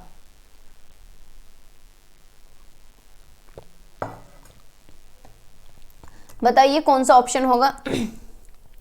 तो ऑप्शन नंबर फर्स्ट हमारा यहाँ पे ठीक होगा कि कंसेप्ट क्या है, कंटेक्स्ट के थ्रू इंट्रोड्यूस हो रहे हैं, यानी बच्चे के संदर्भ में हो रहे हैं, तो जो काम संदर्भ में हो रहा है उससे अच्छा कुछ नहीं होता है। ठीक है, तो ए ऑप्शन हमारा करेक्ट है। आगे चलते हैं, नेक्स्ट क्वेश्चन है, which of the following statement is not true about mapping in mathematics. निम्नलिखित में से कौन सा कथन गणित में मैपिंग के बारे में सही नहीं है। मैपिंग अभी हम पीछे पढ़ के आए हैं। Mapping forms the basis for many topics in higher mathematics. Mapping उच्च गणित में कई विषयों का आधार है। सही बात है भाई, मैप है, सारे सब्जेक्ट, सारे टॉपिक, सारे ब्रांचेस मैथ के एक दूसरे से जुड़ी हुई हैं। ठीक है, तो हायर लेवल का भी आधार है ये। मैपिंग क्या करती है, बच्चे की स्पेशल थिंकिंग को डेवलप करती है, मजबूत बनाती है स्थानिक सोच को, स्थानिक चिंतन को। Mapping promotes proportional thinking. Mapping क्या करती है, आनुपातिक सोच को बढ़ावा देती है, रेशियो थिंकिंग को डेवलप करती है, प्रोपोर्शनल थिंकिंग को डेवलप करती है। या फिर mapping only includes drying of a map of one surrounding. Mapping में केवल मानचित्र का आरेखन शामिल है, किसी का प्रवेश। भाई ओनली वर्ड तो आ गया, तो मतलब कहने का मतलब है कि मैप को लिमिटेड कर दिया इन्होंने कि बस उसमें सराउंडिंग ही आती है और कुछ नहीं आता। तो ओनली वर्ड इतना नेगेटिव है, ये गलत है, क्योंकि ये है ना हर चीज को लिमिटेड कर देता है कि भाई अगर मैं कहूँ कि ओनली मैं ही, तो कितना गलत लगता है, कितना गंदा वर्ड है ये, है ना। ओनली तो मतलब ये है कि बस इससे अच्छा कुछ नहीं है धरती पे, है ना। तो डी ऑप्शन हमारा सही है, यानी नहीं पूछा है, गलत पूछा है। यानी ओनली वर्ड एक तरह से मान लो घमंडी है पूरा, है ना, कि भाई यही अपने आप में जो भी है। तो डी ऑप्शन हमारा करेक्ट है। ठीक है, आगे चलते हैं। फिर ये पोलियोज के, जॉर्ज पोलियो एक मैथमेटिशियन थे। उन्होंने 4 स्टेप दिए थे प्रॉब्लम सॉल्विंग के, यानी समस्या को सुलझाने के 4 प्रोसेस उन्होंने बताए थे। ठीक है, तो 4 प्रोसेस देखते हैं कौन कौन से हैं। स्टेप फर्स्ट क्या है, देखो ये मैंने हिंदी में नहीं लिखा क्योंकि इतना ज़्यादा कुछ है नहीं इसमें समझने की, इन्होंने 4 स्टेप दिए हैं, वो हम ऐसे ही देख लेंगे। बाकी और क्वेश्चन में हिंदी में जो ग्राफ दिए गए हैं मतलब पॉइंट, उनसे समझ लेंगे, ठीक है। स्टेप फर्स्ट क्या है, अंडरस्टैंडिंग द प्रॉब्लम, यानी जो भी प्रॉब्लम है उसे पहले पढ़ना, समझना कि भाई प्रॉब्लम क्या है, क्या उसके अंदर की आइडियाज हैं, की टर्म्स हैं उसके अंदर, ठीक है। स्टेप 2 यानी जैसे हम उसमें कर रहे थे उस मेथड में, कौन सा था वो, स्टेप सेकंड है devise a plan to solve the problem, यानी डायग्राम ड्रॉ करना, फॉर्मूला खोजना और पैटर्न देखना, यानी प्लानिंग करना पूरी प्रॉब्लम को सोल्व करने की, भाई कि इसमें ये वाला पैटर्न लगेगा, ये वाला फॉर्मूला लगेगा, इस तरह से डायग्राम बनेगा, ठीक है। स्टेप थर्ड क्या है, carry out the plan to solve the problem, कि भाई चलो जो हमने सोचा अब उसे अप्लाई करते हैं, यानी प्रॉब्लम को सोल्व करते हैं, नंबर्स को फॉलो करते हैं, कोई भी इक्वेशन जो कर रहे हैं उसे क्रिएट करते हैं, ठीक है। फोर्थ स्टेप है चेक द आंसर, यानी ये तीनों स्टेप हो गए, प्रॉब्लम समझ भी ली, प्लानिंग कर ली पूरी कि ये वाले फॉर्मूले इसमें लगाने हैं, पैटर्न ये वाला देखना है, डायग्राम ये वाला लगाना है, फिर उस क्या है प्रॉब्लम को पूरा उसमें कर दिया, सारा सोल्व कर दिया उसे, फिर चेक करना आंसर को, यानी लुक बैक, पीछे देखो कि भाई सारा आंसर ठीक है कि नहीं है, ठीक है। Does your answer make sense, क्या इसका सेंस सही निकलता है, क्या ये ठीक है। Did you solve the requested unknown, क्या तुमने क्वेश्चन ये सोल्व कर दिया। तो ये 4 स्टेप है इसके, understanding the problem, devise a plan to solve the problem, carry out the plan to solve the problem, या फिर चेक द आंसर, या फिर लुक बैक भी इसे बोल देते हैं, ठीक है। आगे चलते हैं, कुछ क्वेश्चन है इसी के बेस पे, तो बताइएगा। विच of the following is not one of the steps of problem solving given by polio. Polio ये साइंटिस्ट, ये मैथमेटिशियन है, निम्न में से कौन सा पोलिया द्वारा दिए गए समस्या समाधान के चरणों में से एक नहीं है। देखो रिसेंट में भी जो ऑनलाइन पेपर हुए हैं उनमें भी क्वेश्चन आया है, देखा तो होगा ही आपने। ए ऑप्शन है अंडरस्टैंडिंग द प्रॉब्लम, यानी समस्या को समझना, डिवाइज अ प्लान, एक योजना तैयार करना, एक योजना को तैयार करें, रिक्रिएट द प्लान, योजना को फिर से बनाएं, भाई ये हमने नहीं पढ़ा कि दोबारा से रिपीटेशन करें, ये थोड़ी पढ़ा है कि रिक्रिएट करें, तो ऐसा नहीं पढ़ा हमने, ये गलत है। कैरी आउट द प्लान, योजना को पूरा करें, तो ये भी ठीक है कि भाई पूरी भी हो रही है। तो थर्ड ऑप्शन हमारा ठीक है कि नोट पूछा है कि रिक्रिएट, ये नहीं पढ़ा, देखो देख लो, चलो दोबारा देख लो, भाई ये थोड़ी पढ़ा है कि दोबारा से प्रॉब्लम को करना है, दोबारा से करना है, रिपीटेशन करनी है, भाई यही तो है, प्रॉब्लम समझना है, फिर डिवाइज द प्लान, उसे सोल्व करना है, कैरी आउट द प्लान, फिर चेक द आंसर, है ना। ठीक है, तो कैरी आउट द प्लान भी, इसमें डिवाइस भी, अंडरस्टैंडिंग भी दिया, लास्ट वाला नहीं दिया गया, इन्होंने सी गलत दे दिया, तो नहीं पूछा है, तो सी ऑप्शन हमारा करेक्ट है, ठीक है। फिर है question number 19, which of the following is not a step of Polya's problem solving method. Laptop, निम्नलिखित में से कौन सा पोलिया की समस्या समाधान का विधि का चरण नहीं है, तो बताइए कौन सा एक इनमें से नहीं है।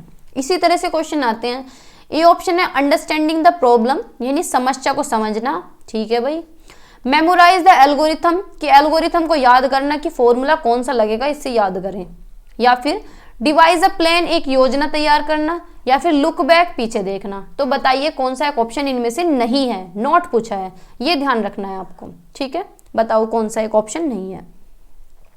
तो सेकंड ऑप्शन हमारा सही है, नोट पूछा है, इसमें हमने कुछ भी ऐसा नहीं पढ़ा कि एल्गोरिथम को हमें याद करना है, मेमोराइज करना है, ठीक है। तो बी ऑप्शन हमारा ठीक है, एल्गोरिथम याद रखे, ये गलत है भैया, ठीक है, नोट पूछा है, ठीक है।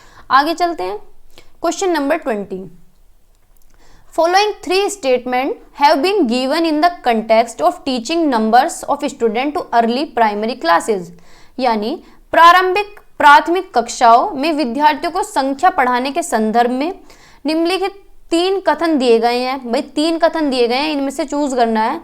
विद्यार्थियों को वस्तुओं की संख्या और मात्राओं के बारे में सोचने के लिए प्रोत्साहित करें जब ये उनके लिए सार्थक हो, यानी encourage students to think about numbers and quantities of object, यानी बच्चों को क्या है प्रोत्साहित करें कि सोचें इनके ऊपर, ये नंबर्स के ऊपर सोचें, क्वांटिटीज ऑब्जेक्ट के बारे में सोचें, यानी थिंकिंग करें। काम तो ठीक कर रहे हैं। When these are meaningful to them, यानी जो मीनिंगफुल भी हो, यानी अर्थपूर्ण भी हो, बढ़िया हो, ठीक है, कुछ मीनिंग निकलता हो उनका। सेकंड ऑप्शन है encourage students to learn counting by recalling number names, यानी कि नंबर नेम से सारे के सारे याद कर लो तुम। संख्या, छात्रों को संख्याओं के नाम याद करके गिनती सिखाने के लिए प्रोत्साहित करना कि भाई ये गिनती क्या है, याद कर लो। Encourage student to make sets with movable object, छात्रों को चलती वस्तुओं के साथ सेट बनाने के लिए प्रोत्साहित करें। ये भी ठीक है कि भाई टच एंड फील मटेरियल उन्हें दे रहे हैं, कोई भी ऑब्जेक्ट इस तरह का दे रहे हैं जो मूवेबल ऑब्जेक्ट है, तो ये भी ठीक लग रहा है मुझे। तो ए और सी हमारा ठीक है। तो ए और सी कौन से ऑप्शन में दिया गया है? फर्स्ट ऑप्शन में यहाँ पे दिया गया है, ए और सी सही है, ठीक है। तो फर्स्ट ऑप्शन हमारा करेक्ट है, ठीक है। आगे चलते हैं। Question number 21, which skill is expressed in following statement that will help a child to understand the quantification of the object? The child mentally includes 1 in 2, 2 in 3, 3 in 4, 4 in 5 and so on, मतलब चलता जा रहा है आगे number, ठीक है। निम्नलिखित कथन में कौन सा कौशल व्यक्त किया गया है जो एक बच्चे की वस्तुओं के प्रमाणीकरण को समझने में मदद करेगा? बच्चे के मानसिक रूप से 1 से 2 में, 2 से 3 में, 3 से 4 में, 4 से 5 में इत्यादि शामिल करता है, यानी चलता जा रहा है 5 से 6 में, 6 से 7 में, यानी क्या है, क्रम बन रहा है। तो ये क्या है? इक्विलिटी है, यानी समानता है, या फिर पदानुक्रम इंक्लूजन है, हायरार्किकल इंक्लूजन है, या फिर रिवर्स कंजर्वेशन है, या नॉर्मलाइजेशन है। देखो इक्विलिटी की तो यहाँ पे कोई बात नहीं हो रही, और रिवर्स कंजर्वेशन काउंटिंग रिवर्स थोड़ी ना हो रही है, ठीक है ना, नॉर्मलाइजेशन हो रहा है। तो ये क्या है? ये हायरार्किकल इंक्लूजन है। यानी हम अभी पीछे पढ़ के आए थे कि मैथ का कैसा नेचर होना चाहिए, मैथ का कैसा नेचर होना चाहिए, हायरार्किकल नेचर है मैथ का, ठीक है, यानी हायरार्की में बच्चे को सिखाया जाता है, ठीक है। तो बी ऑप्शन हमारा यहाँ पे करेक्ट है, ठीक है। आगे चलते हैं। नेक्स्ट क्वेश्चन है, according to national curriculum framework 2005 which is the most appropriate statement about classroom based mathematics? राष्ट्रीय पाठ्यचर्या की रूपरेखा 2005 के अनुसार कक्षा आधारित गणित के बारे में सबसे उपयुक्त कथन कौन सा है मूल्यांकन में? बताइए। फर्स्ट ऑप्शन है, it should not merely be done for evaluating the student, rather should be done for providing feedback and improving teaching process. यह केवल छात्र के मूल्यांकन के लिए नहीं किया जाना चाहिए बल्कि प्रतिक्रिया प्रदान करने और शिक्षण प्रक्रिया में सुधार के लिए किया जाना चाहिए। यानी ऐसा नहीं है कि खाली मूल्यांकन ही हो, बच्चे का इंप्रूवमेंट भी होना चाहिए, फीडबैक भी होना चाहिए, तो इस तरह से होना चाहिए इवेल्युएशन असेसमेंट। या फिर It must be done to rank the students in classroom which will help the student to progress, कि बच्चे को क्या है, कक्षा में छात्र को रैंक करने के लिए यह किया जाना चाहिए जो छात्रों की प्रगति करने में मदद करेगा। यानी मूल्यांकन किया जाना चाहिए कि बच्चों को रैंक मिल सके, पता चल सके कि भैया ये टॉपर है, ठीक है। It should not be part of mathematical instructions but should be done separately. यह गणितीय निर्देशों का हिस्सा नहीं होना चाहिए लेकिन अलग से किया जाना चाहिए, अलग से कर ले, मैथ का कोई पार्ट नहीं है ये। या फिर self assessment is not possible in primary classes, कि प्राथमिक कक्षाओं में स्वयं मूल्यांकन संभव नहीं है। तो बताइए ऐसा है क्या? तो कौन सा ऑप्शन इनमें से ठीक होगा? तो फर्स्ट ऑप्शन हमारा ठीक है कि इवेल्युएशन का ये मतलब नहीं है कि खाली इवेल्युएट करें बच्चों को, इवेल्युएशन का मतलब है कि बच्चों को फीडबैक भी दें, इंप्रूव भी करें, ठीक है। तो फर्स्ट ऑप्शन हमारा करेक्ट है, ठीक है। आगे चलते हैं। नेक्स्ट क्वेश्चन है, which of the following is the most appropriate strategy to introduce the concept of fractions in primary mathematics classes? बताइए। प्राथमिक गणित की कक्षा में भिन्न की अवधारणा को प्रस्तुत करने के लिए निम्नलिखित में से कौन सी उपयुक्त रणनीति है? यानी फ्रैक्शन पढ़ाना है प्राइमरी क्लासेस में, तो कौन सा एक अच्छा मेथड होगा? बताइए। ए ऑप्शन है, posing a word problem on fraction, यानी भिन्नों पर शब्द समस्या प्रस्तुत करना, कि वर्ड प्रॉब्लम पे क्या है, फ्रैक्शन करवाएं, फ्रैक्शन ज्यादा से ज्यादा वर्ड प्रॉब्लम दें, लैंग्वेज वाले क्वेश्चन की इन्हें कर लो भाई। या फिर showing a picture chart representing 1/2 and 1/4, कि बच्चों को चार्ट दिखा दें कि इस तरह का फ्रैक्शन होता है भाई, ये 1/2 है, ये 1/4 है ना। या फिर representing a fraction on a number line, कि संख्या रेख पर भिन्न को निरूपित करना, या लाइन पे बता दें कि इस तरह से भाई फ्रैक्शंस करते हैं, या फिर dotting paper folding activities with symmetrical rectangular strips and circular cutouts, सममित आयताकार पट्टियों और गोलाकार कटआउट के साथ पेपर फोल्डिंग गतिविधियां कराना। तो बताओ कौन सा ऑप्शन होगा। ऑप्शन तो देखो साफ दिख रहा है बिल्कुल कि भाई जो नेगेटिव नेगेटिव वर्ड है उन्हें तो काट दो ना, कि भाई उन्हें वर्ड प्रॉब्लम करा रहे हैं, चार्ट दिखा रहे हैं, फ्रैक्शन करा रहे हैं नंबर लाइन पे, तो भाई जब एक्टिविटीज करा रहे हैं तो क्यों जाएंगे हम उनके पास, है ठीक है। तो बच्चे को फ्रैक्शन कैसे पढ़ाना है, पेपर को फोल्ड करके बता सकते हैं, ट्रायंगल की शेप में पेपर बना दिया, बता रहे हैं कि 1/2 ऐसे होगा, वो रेक्टेंगल बना दिया, अगर इसका 1/4 करना है तो इसे बीच में से फोल्ड कर देंगे। तो इस तरह से बच्चे को फ्रैक्शन सिखाना है, ठीक है। तो डी ऑप्शन हमारा ठीक है, ठीक है। तो पेपर फोल्डिंग एक्टिविटीज के द्वारा बच्चे को सिखा देंगे, यानी इस तरह की गतिविधि कराएंगे, ठीक है। आगे चलते हैं, question number 24। Given below are two statements marked as assertion A and reason R। नीचे दो कथन दिए गए हैं जिन्हें अभिकथन A और कारण R के रूप में चिन्हित किया गया है, यानी A क्या है कथन है, R क्या है उसका कारण है, ठीक है। A mathematics curriculum in primary school must progress from concrete to abstract. ये बात तो ठीक है भाई, हम पीछे पढ़ के आए हैं। प्राथमिक विद्यालयों में गणित के पाठ्यक्रम को ठोस से अमूर्त की ओर बढ़ना चाहिए, यानी बच्चे को क्या है पहले कॉन्क्रीट चीजें दिखाएं जो टच एंड फील कर सके, ठोस चीजें दिखाएं जैसे हाथ से छू के देख सके, अच्छा बॉल ऐसी होती है, ठीक है, अच्छा रेक्टेंगल ऐसा होता है, ट्रायंगल ऐसा होता है, फिर एब्स्ट्रैक्ट की तरफ जाएं, यानी फिर उसे टॉपिक पढ़ाएं, ठीक है। रीजन क्या है, primary class student start doing mathematics without thinking. भैया रीजन ये थोड़ी है कि प्राइमरी के जो बच्चे हैं वो थिंकिंग नहीं लगाते, बिल्कुल ऐसे ही मैथ कर लेते हैं रट के, तो ऐसा नहीं है। थिंकिंग तो बच्चा शुरू से ही लगाना शुरू कर देता है, छोटा बच्चा भी सोचता है ना, तो ये तो नहीं होगा। तो ए ऑप्शन हमारा ठीक है, आर फॉल्स है, ए ऑप्शन ठीक है, आर हमारा फॉल्स है, तो सी ऑप्शन हमारा करेक्ट होगा। ए सच है लेकिन आर झूठा है झूठे को क्यों लेंगे हम, तो सी ऑप्शन हमारा करेक्ट है, ठीक है। नेक्स्ट क्वेश्चन है question number 25। According to National Curriculum Framework 2005, important features of mathematics curriculum is are। राष्ट्रीय पाठ्यचर्या रूपरेखा 2005 के अनुसार गणित पाठ्य पुस्तक की महत्वपूर्ण विशेषता है, बताइए। It should be ambitious and coherent, कि ये महत्वाकांक्षी और सुसंगत होना चाहिए। एम्बिशियस क्या होता है कि हायर एम अचीव करे, हायर गोल अचीव करें, ना कि नैरो एम। कोहेरेंट क्या होता है, एक सब्जेक्ट को दूसरे सब्जेक्ट से रिलेट करें, ठीक है। It should B activity oriented, यानी गतिविधि उन्मुख होना चाहिए, एक्टिविटीज करानी चाहिए। या फिर it should include more number of summative assessment, लगा दो press. It should include more number of summative assessment, इसमें योगात्मक आकलन की अधिक संख्या शामिल होनी चाहिए। या फिर it should emphasis on procedures and knowledge of formula over understanding, इसे समझने पर प्रक्रिया और सूत्रों का ज्ञान पर जोर देना चाहिए, यानी प्रोसीजर पे जोर दें ना कि कंसेप्ट, बस बच्चे को फॉर्मूले करवाएं। और बच्चे को समेटिव असेसमेंट करवाएं, तो भैया ना हमें समेटिव असेसमेंट कराना है, यानी साल के अंत में बच्चे के जाके पेपर ले लें, पूरी साल कुछ ना करें और उसे प्रोसेस कराएं, तो ये भी गलत है। तो सी और डी ऑप्शन हमारा यहाँ पे गलत है, ए और बी ठीक है। तो ए और बी सी ऑप्शन में यहाँ दिया गया है, ठीक है। तो सी ऑप्शन हमारा करेक्ट है, ठीक है। आगे चलते हैं।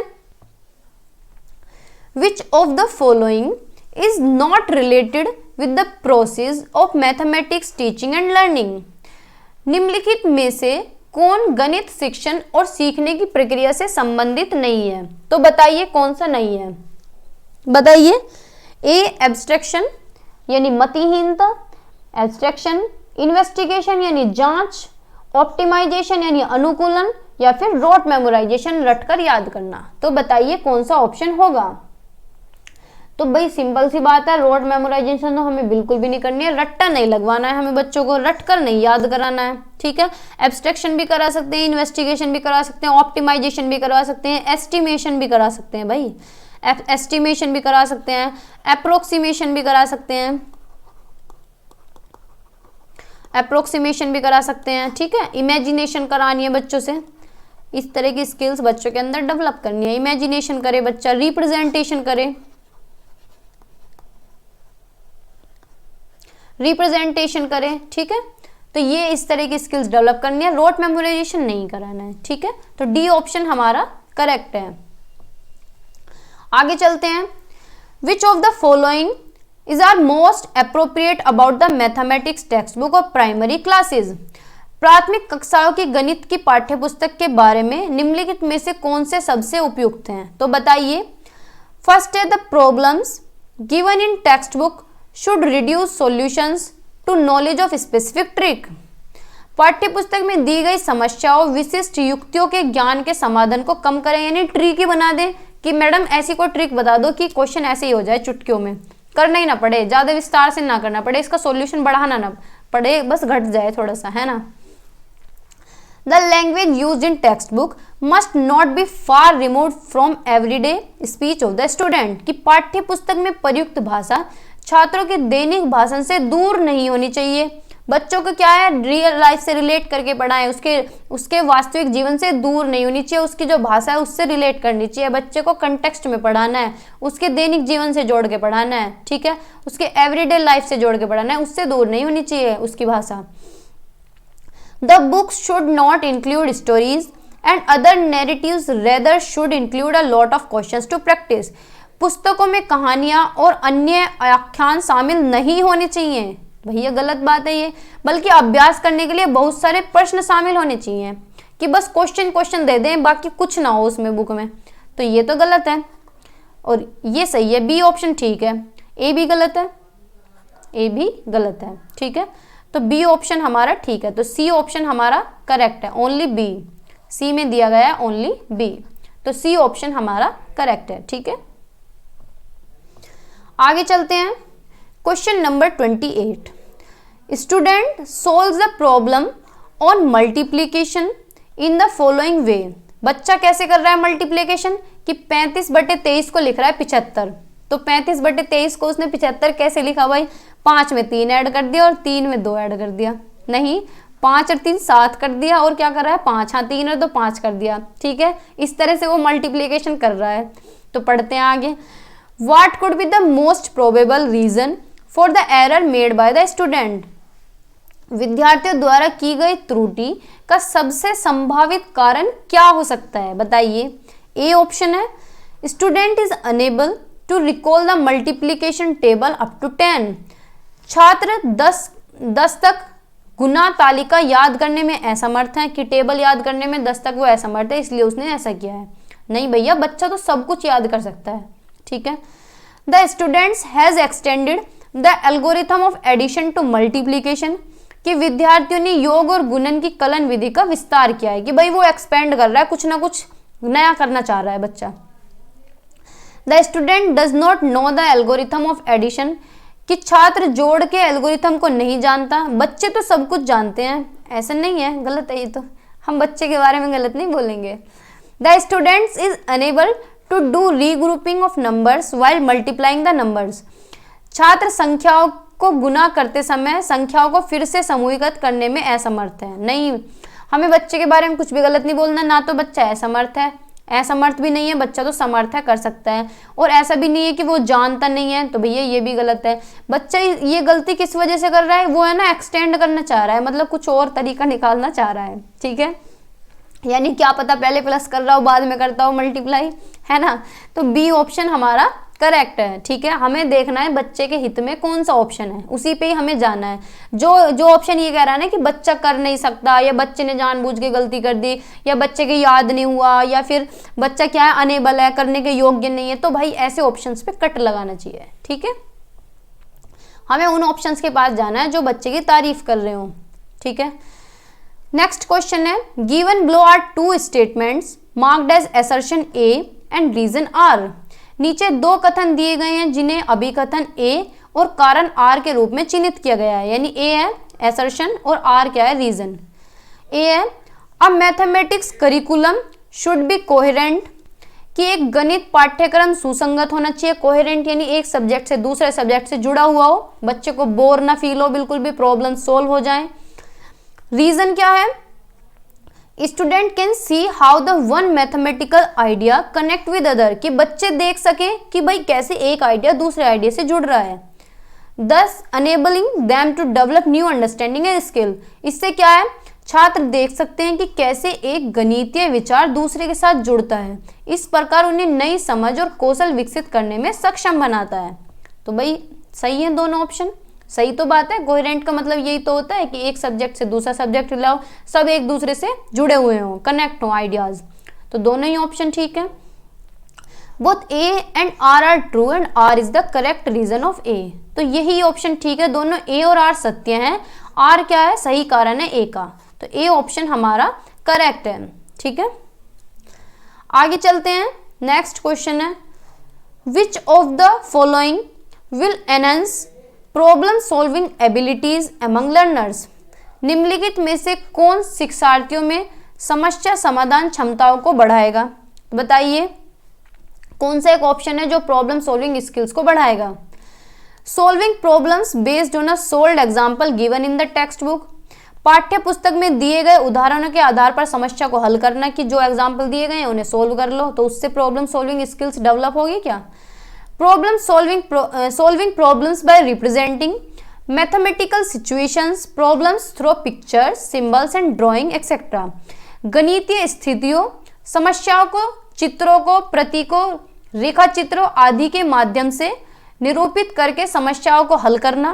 तो ये बढ़िया है भाई, किस तरह से सोल्व करना है, मैथमेटिकल सिचुएशन से करना है, पिक्चर्स के थ्रू, सिंबल्स के थ्रू, ड्राइंग्स के थ्रू, तो ये तो ठीक है।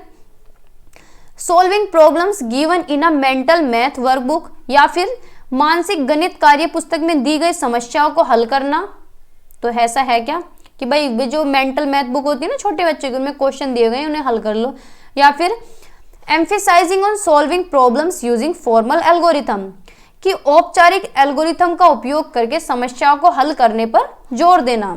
बताइए कि क्या है, पूरा फॉर्मूला लगाएं सोल्व कर दें, तो बताइए कौन सा ऑप्शन होगा। तो बी ऑप्शन हमारा यहाँ ठीक होगा कि किस तरह से सोल्व करें, मैथमेटिकल सिचुएशंस के थ्रू, पिक्चर्स के थ्रू, सिंबल्स के थ्रू, ड्राइंग्स के थ्रू, तो सारे ही वर्ड्स इसमें ठीक दिए गए हैं, तो बी ऑप्शन हमारा करेक्ट है। ठीक है, आगे चलते हैं। नेक्स्ट क्वेश्चन है, continuous and comprehensive evaluation in mathematics would include, गणित में निरंतर और व्यापक मूल्यांकन में शामिल होंगे, क्या होंगे बताइए। Detailed feedback on the students conceptual understanding, छात्रों की वैचारिक समझ पर विस्तृत प्रतिक्रिया, या फिर collect only the collective progress of the class in terms of percentage of student failed और पास, कि सिर्फ असफल या उत्तीर्ण छात्रों के प्रतिशत के संदर्भ में केवल कक्षा की सामूहिक प्रगति, या फिर progress of the student through out the year, कि वर्ष भर छात्रों की प्रगति, या फिर डी ऑप्शन है minimum levels of learning in mathematics, गणित सीखने का न्यूनतम स्तर का सही विकल्प चुने। बताइए कि डिटेल्ड फीडबैक दें बच्चों की अंडरस्टैंडिंग पे, तो भाई ये तो ठीक है कि भाई बच्चों को फीडबैक दें, सीसी का मतलब तो यही है। Only collective progress of the child in, ये गलत है, ओनली आ रहा है कि बच्चों की क्या है, सिर्फ परसेंटेज देख लें कि ये पास हो गया ये बच्चा फेल हो गया, तो ऐसा सीसी में नहीं होता। हमें बच्चों की परसेंटेज नहीं देखनी है, ना बच्चों की रैंक देखनी है। Progress of the student through out the year, पूरी साल में क्या क्या प्रोग्रेस हुए हैं, तो ये भी सीसी के अंदर आता है। भाई नाम ही पता चल रहा है, सतत और व्यापक मूल्यांकन, यानी रेगुलर बेसिस का भी पता चलता है और ईयरली बेसिस का पता चलता है। Minimum level of learning in mathematics, कि कम से कम सीखे बच्चा, तो भैया ये भी गलत है, कम से कम सीखेगा तो गलत ही तो बात है। ये इच्छा तो ये होती है ज्यादा से ज्यादा सीखें, तो ए और सी ऑप्शन हमारा ठीक है। तो ये सी ऑप्शन में दिया गया है ए और सी, ठीक है, तो ए और सी हमारा ठीक है, यानी ये कौन सा है, सी ऑप्शन हमारा करेक्ट है। ठीक है, आगे चलते हैं। नेक्स्ट क्वेश्चन है, विच ऑफ द फॉलोइंग, समझ तो आ रहा है ना सभी के, बताते रहिए आप भी। विच of the following is not a part of primary school curriculum, निम्नलिखित में से कौन सा प्राथमिक विद्यालय के पाठ्यक्रम का हिस्सा नहीं है, तो बताइए कौन सा एक हिस्सा नहीं है प्राइमरी का। टेसिलेशन, भाई टेसिलेशन तो पढ़ते हैं प्राइमरी में, फ्रैक्शंस, अंश, या फिर लीनियर इक्वेशन, या फिर रेगुलर 2D शेप्स, नियमित 2D आकार, तो बताइए हम क्या क्या पढ़ते हैं प्राइमरी में। भाई हम टेसिलेशन भी पढ़ते हैं, फ्रैक्शंस भी पढ़ते हैं, रेगुलर 2D शेप्स भी प्राइमरी में बताई जाती हैं कि ये ट्राइंगल है, ये रेक्टेंगल है, ये स्क्वायर है ना। लेकिन लीनियर इक्वेशन नहीं पढ़ते, है ना। लीनियर इक्वेशन, क्वाड्रेटिक इक्वेशन इतना थोड़ा डीप लेवल में पढ़ते हैं। तो सी ऑप्शन हमारा करेक्ट है, ठीक है। बस खत्म होने वाली है क्लास। नेक्स्ट क्वेश्चन है, which of the following can be included in a summative assessment. निम्नलिखित में से किसे योगात्मक मूल्यांकन में शामिल किया जा सकता है। तो बताइए समेटिव असेसमेंट में किसे इंक्लूड किया जा सकता है। समेटिव असेसमेंट क्या होता है, जो एंड में होता है, ठीक है। फील्ड ट्रिप, भाई फील्ड ट्रिप तो डेली बेसिस पे भी कर सकते हैं, गार्डन में लेके जा रहे हैं तो भाई वो भी विजिट ही है, फील्ड ट्रिप्स, ठीक है। तो ये तो फॉर्मेटिव असेसमेंट के अंदर आएगा, ठीक है। पीयर असेसमेंट ये भी फॉर्मेटिव के अंदर आएगा। टर्म एंड असेसमेंट ये आएगा समेटिव के अंदर कि लास्ट में हो रहा है भाई, एंड टर्म में हो रहा है, यानी फाइनल एग्जाम या हाफ ईयरली एग्जाम। तो सी ऑप्शन हमारा ठीक होगा। एनेक्डोटल रिकॉर्ड ये भी बच्चे की क्या है, डेली का सारा रिकॉर्ड होता है, मंथली रिकॉर्ड, डेली रिकॉर्ड, है ना। तो सी ऑप्शन हमारा ठीक है। सत्रांत परीक्षा यानी अंत में होती है, चाहे हाफ ईयरली एग्जाम होंगे या फाइनल एग्जाम होंगे, तो वो क्या होते हैं, समेटिव असेसमेंट के अंदर आते हैं, ठीक है। आगे चलते हैं। नेक्स्ट क्वेश्चन है, one of the major reasons for students failure in mathematics at school level is that our assessment process. स्कूली स्तर पर गणित में छात्रों की असफलता का एक बड़ा कारण हमारी मूल्यांकन प्रक्रिया है, क्या है। Give more weightage to formative assessment than summative assessment. भाई फॉर्मेटिव असेसमेंट को वेटेज देंगे तो बच्चा फेल थोड़ी ना होगा। फॉर्मेटिव असेसमेंट का मतलब होता है कि डेली बेसिस पे आकलन हो रहा है, पता चल रहा है कि कहाँ बच्चे कमी है, साथ के साथ उसे रिमेडी दी जा रही है। तो ये तो ठीक है कि योगात्मक मूल्यांकन की तुलना में रचनात्मक मूल्यांकन को अधिक महत्व देना, तो ये तो अच्छी बात है। Include more subjective questions than objective type questions, कि भाई सब्जेक्टिव टाइप क्वेश्चन करवा रहे हैं, बच्चा फ्रीली कर पा रहा है, तो ये भी ठीक है। Emphasizing or testing procedure knowledge and fact than mathematization of thinking and abilities of a child। बच्चे की सोच और क्षमताओं का गणितीकरण की तुलना में प्रक्रियात्मक ज्ञान और तथ्यों का परीक्षण करने पर जोर देना, यानी बच्चे के क्या है, प्रोसीजर नॉलेज की टेस्टिंग करें, बच्चे का प्रोसेस चेक करें कि फॉर्मूला ठीक लगाया या नहीं लगाया, क्वेश्चन अच्छे से ठीक करा है नहीं करा, तो इससे फेल होगा बच्चा, ठीक है। Emphasise on problem solving than or recall based question, यानी प्रॉब्लम सॉल्विंग पे ज्यादा एम्फेसाइज करें, समस्या समाधान पे ज्यादा जोर दें, ना कि रिकॉल बेस्ड क्वेश्चंस पे, तो ये भी ठीक है। तो सी ऑप्शन गलत है, यानी हमें बच्चे की प्रोसीजर नॉलेज चेक नहीं करनी, हमें कंसेप्चुअल नॉलेज चेक करनी है, ठीक है। तो सी ऑप्शन हमारे ठीक है कि बच्चे के फेल होने का कारण यही है कि उसे क्या है, प्रोसेस चेक किया जा रहा है कि तूने फॉर्मूला ठीक लगाया नहीं लगाया, तेरे नंबर ठीक क्यों नहीं आ रहे, तेरी 0 नंबर आई है या कुछ भी, तो सी ऑप्शन हमारा ठीक है। ये लास्ट क्वेश्चन है 34। Which among the following names is associated with the model of geometrical development that describes the level of geometrical reasoning in children. निम्नलिखित में से कौन सा नाम ज्योमेत्रीय विकास के एक मॉडल से जुड़ा है जो बच्चों में ज्योमेट्रिक तर्क के स्तर का वर्णन करता है, तो बताइए कौन सा होगा। भाई हम ज्योमेट्रिकल लेवल अभी पढ़ के आए हैं, ना तो पियाजे ने दिए हैं ज्योमेट्रिकल लेवल, ना ही माइकल कोल ने दिए हैं और ना ही बीएफ स्किनर ने दिए हैं, ये किसने दिए हैं, वैन हिले ने दिए हैं। हम भी पढ़ के आए हैं 5 लेवल, लेवल 0, 1, 2, 3 और 4, है ना। तो ये किसने दिए हैं, वैन हिले ने, ठीक है।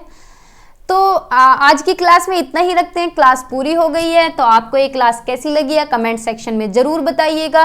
बाकी अब हम नेक्स्ट मैराथन करेंगे, जो भी मैराथन होगी मे बी इंग्लिश की करेंगे या फिर ईवीएस भी कर सकते हैं, इन दोनों में से एक करेंगे। तो आप बता दीजिए आप कौन सी पहले कराना चाहते हैं, ईवीएस या इंग्लिश, ठीक है। तो आज की वीडियो में इतना ही रखते हैं, बने रहिए। अगर चैनल पे नए हैं तो सब्सक्राइब कर दें और पुराने हैं सब्सक्राइब नहीं किया हो तो कर दें, बेल आइकन को प्रेस करना बिल्कुल भी ना भूलें। Thank you, bye bye, take care.